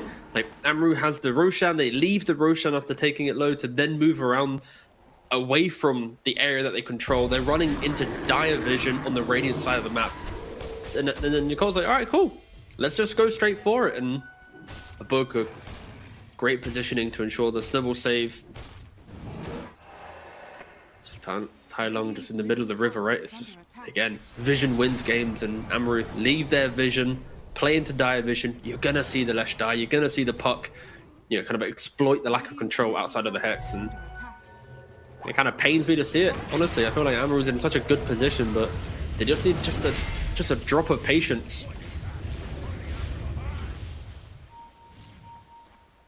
Sometimes you just gotta scratch that itch. You just gotta move yourself and try and prepare for Roche. Then the enemy sweeps the rug out from under you. Like, there's still nothing in it by the metrics, though. No net worth difference, you know, basically no kill difference. But I guess the series, and this game in particular, the vibe is Yakult Bros are the ones dictating the pace of play, where we're fighting, under dire vision. It's been a non-stop struggle for Amaru here to find their openings. The struggle to read that graph as well. It's all over the place. And now Yakult Bros pivoting down to bottom, where they assume someone's lurking and farming. Radiant with another scan. I assume that's Wits now scanning in front of him so he can continue his dip into that bottom jungle. Actually going to TP out.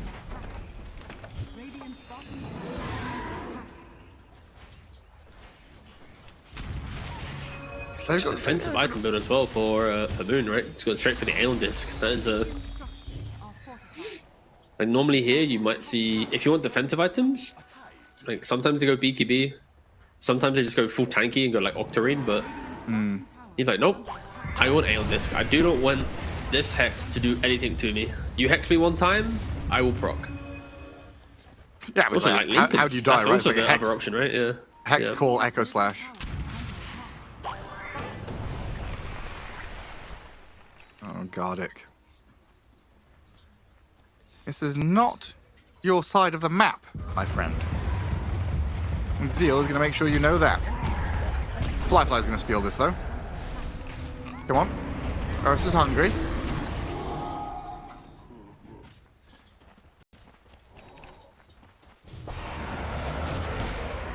Kill off all the nasty Chen creeps as well, as the wave dragging was beginning. They've sent a black dragon in behind that bottom tier 2 to try and cut the wave as well. Anything to delay the advance from the Yakult Bros towards the Radiant base.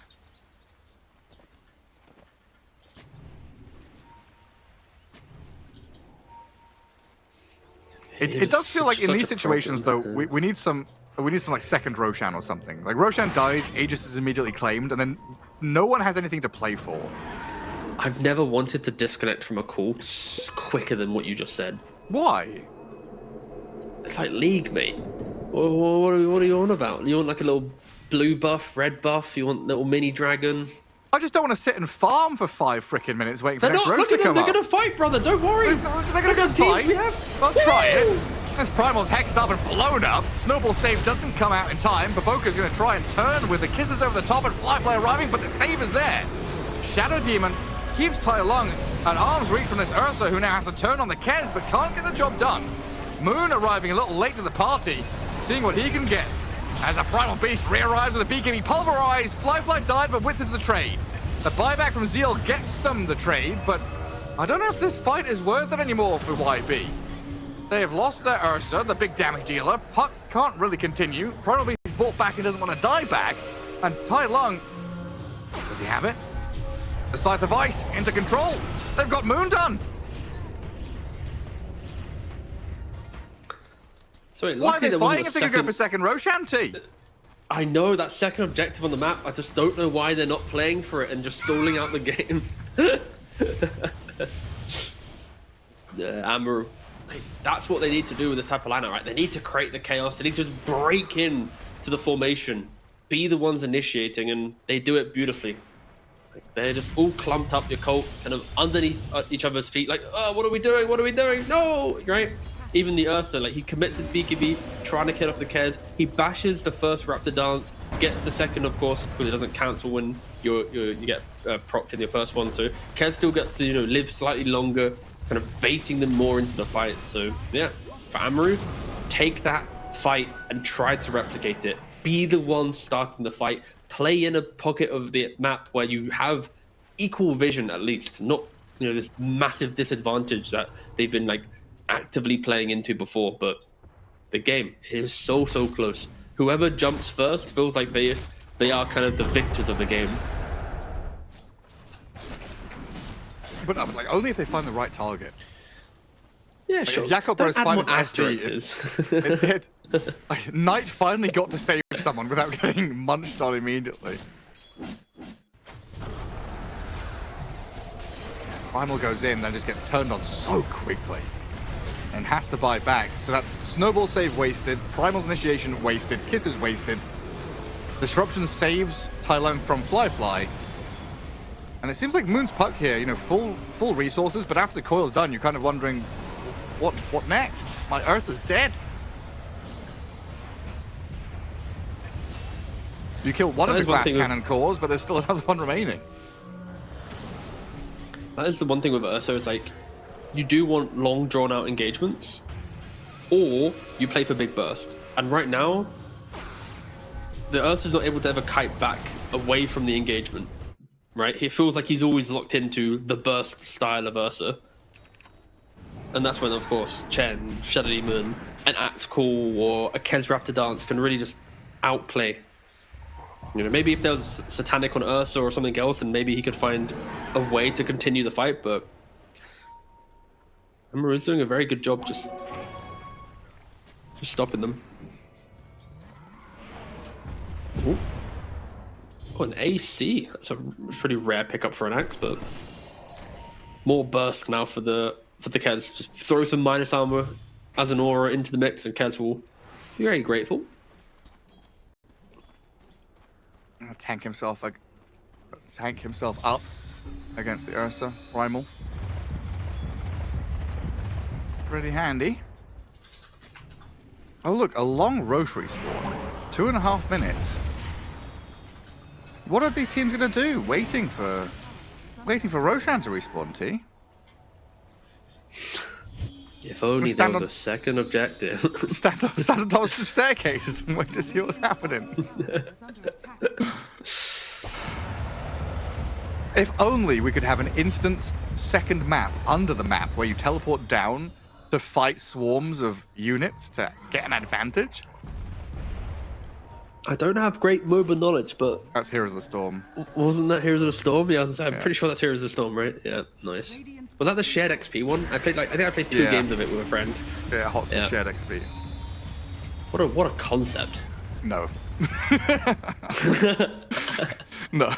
It's an idea of a concept. Is it? Yeah.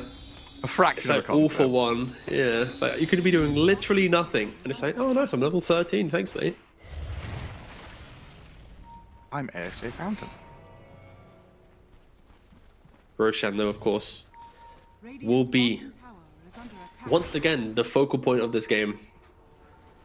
It is. The thing is, though, Roshan's been very, but it's been so like resource heavy. Like normally in these type of games, the Ursa just gets the Roshan for free. Then you have like a Roshan Aegis timing for Ursa to play on. You survive it, you then fight. But now it's like everyone's throwing so much into the pits. We've got Aegis snipes, we've got instant losses. Like Roshan, if anything, is just kind of like the conductor of the fight. Less for the actual whoever gets the Aegis. Yeah, he's just the black hole that you can't escape the event horizon of. He just sucks you into the pit. 40 seconds to go. The dawn breaks, so Amaru reposition themselves over towards Dire Triangle. There's a lot of tug of war going on with lane pushing. Chen's army is mid, Primal can move top, Puck and Tusk down at bottom. All trying to carve out areas of the map for either side to play into. The smoke expires for Amaru, but they are still over on this high ground above the Roche pit, ready for Yakult Bros to make their move. I'm just seeing they've got one smoke on Tianming, which they'll use now. Moon is a little late to the party, and I feel like I've been saying that quite a lot. Just feels a step behind. Bottom tower has fallen. It won't matter too much right now. We'll see what the approach is like, though, because 3 heroes lead out with Tianming and Moon both pretty far behind. Dire scan the pit, turns red so they know there's people nearby. Staircase still being held by Amaru. As Fly was lurking, trying to find anyone in an advanced position. Roshan, you're not allowed to stand behind that tree. What are you doing? And Amaru just committing to the pit, right? That is... It's Wits. Wits is just He's going not for backing it. down. Yeah. It's very, very scary. And this is the issue they had last time, right? They half killed Roshan, left the pit, kind of invited Yakult into it. Yakult slowly scouting it out. They got plenty of tools between Mortimer Kisses, Illusory Orb, Shards. Wits, I think he actually jumped into it at the tail end of the vision that Shards there, so Book might be Got it, aware. the Kisses, the jump in. Wits has Aegis for Boca and Moon. There's pops. They're trying to turn onto this Kez, but he's back to full health. Oh my god, the bird just comes out with a massive damage. Fly's now stuck in the pit. Knight is blown up by Zeal, but Moon is too low HP to re-enter. They've lost Tylung, Baboka, Knight. The Tusk buys back as Wits, Oscar, and Gardic tried to hold this high ground again. Us is going to go in, blinking 2. Trying to move on towards Gardic. Can't quite get the grab on the Chen. So Amaru are out of there. And overall, a victory for them, seeing as Wits hold the Aegis, even though they did lose the Lesh. Amaru are really just playing with death. Like the way they look at Roshan, it's just so high risk. Like they're putting it to low HP. They're not like at all going, yeah, they might jump into the pit. And it felt like the vision of the shards was still available as they jumped in, but clearly it wasn't, because Yakult did not react to the Lesh and the Kez going in for the pit. So they do get it, but like one other spell used, maybe the Snapfire, just throwing the Kisses earlier, they could have been punished. But that graph is also beautiful. Oh, Kez, Moon. he's farming mid lane. Yeah, being found. Disruption there. He's got Aegis, but can he get out without using it? Trying to heal back up, but he's being pulverized now. Can't get the damage out to lifesteal. First life gone. And Ursa is coming. They've got Blink Abyssal Blade. Just need a little bit of reach here for Fly to gap close, get towards them. It's Baboka that started out. The Axe Call comes in. They're on this Kez, though, as they'll dunk the Tusk down. Fly standing his ground, going 1v2. Mano in Mano with a Kez. Fly coming out big time on top, but the disruption's saved. Big disrupt. Buy some time. Tylung is in again. Wits is down, but this Leshrac opens up and pummels them down. Oscar and Tylung pick up a double kill apiece, make that a triple for the Axe. Oh, Amaru Gaming! Lesh once again, Axe once again. These two lads, they see their Kez dying, and how many times have Yakult committed to kill off the Kez, only then to fall short to the 1-2 punch of Oscar and Tylung. Not only that, the disrupt save from Knight, just prolonging the fight long enough to enable the Lesh to respawn. I feel like I'm repeating myself throughout this game, but Yakult, they gotta chill. This Kez, they're putting so much emphasis on it, but you know, he's not the one winning the game. It's the 11 for 5 Axe, it's the 9 for 5 Leshrac. Weirdly enough, all 3 cores and Amaru all have 5 deaths. It's quite beautiful to see, but yeah, it's just, yeah. 5-5-5, I'm sure that means somewhere. It means ha ha ha in Thai. It's how you laugh in Thai. Fog? No, not kidding. 5-5-5-5-5 plus means ha ha ha ha ha. Oh, that's hype. Oh, it does. There you go. Sick. That's a lane down. Just Amaru move up the laughing at top. Yakult. They are. They've got a catch on the puck. Hexed up, stunned. Moon has to phase shift and coil back on to Tylung. The Kisses are coming in.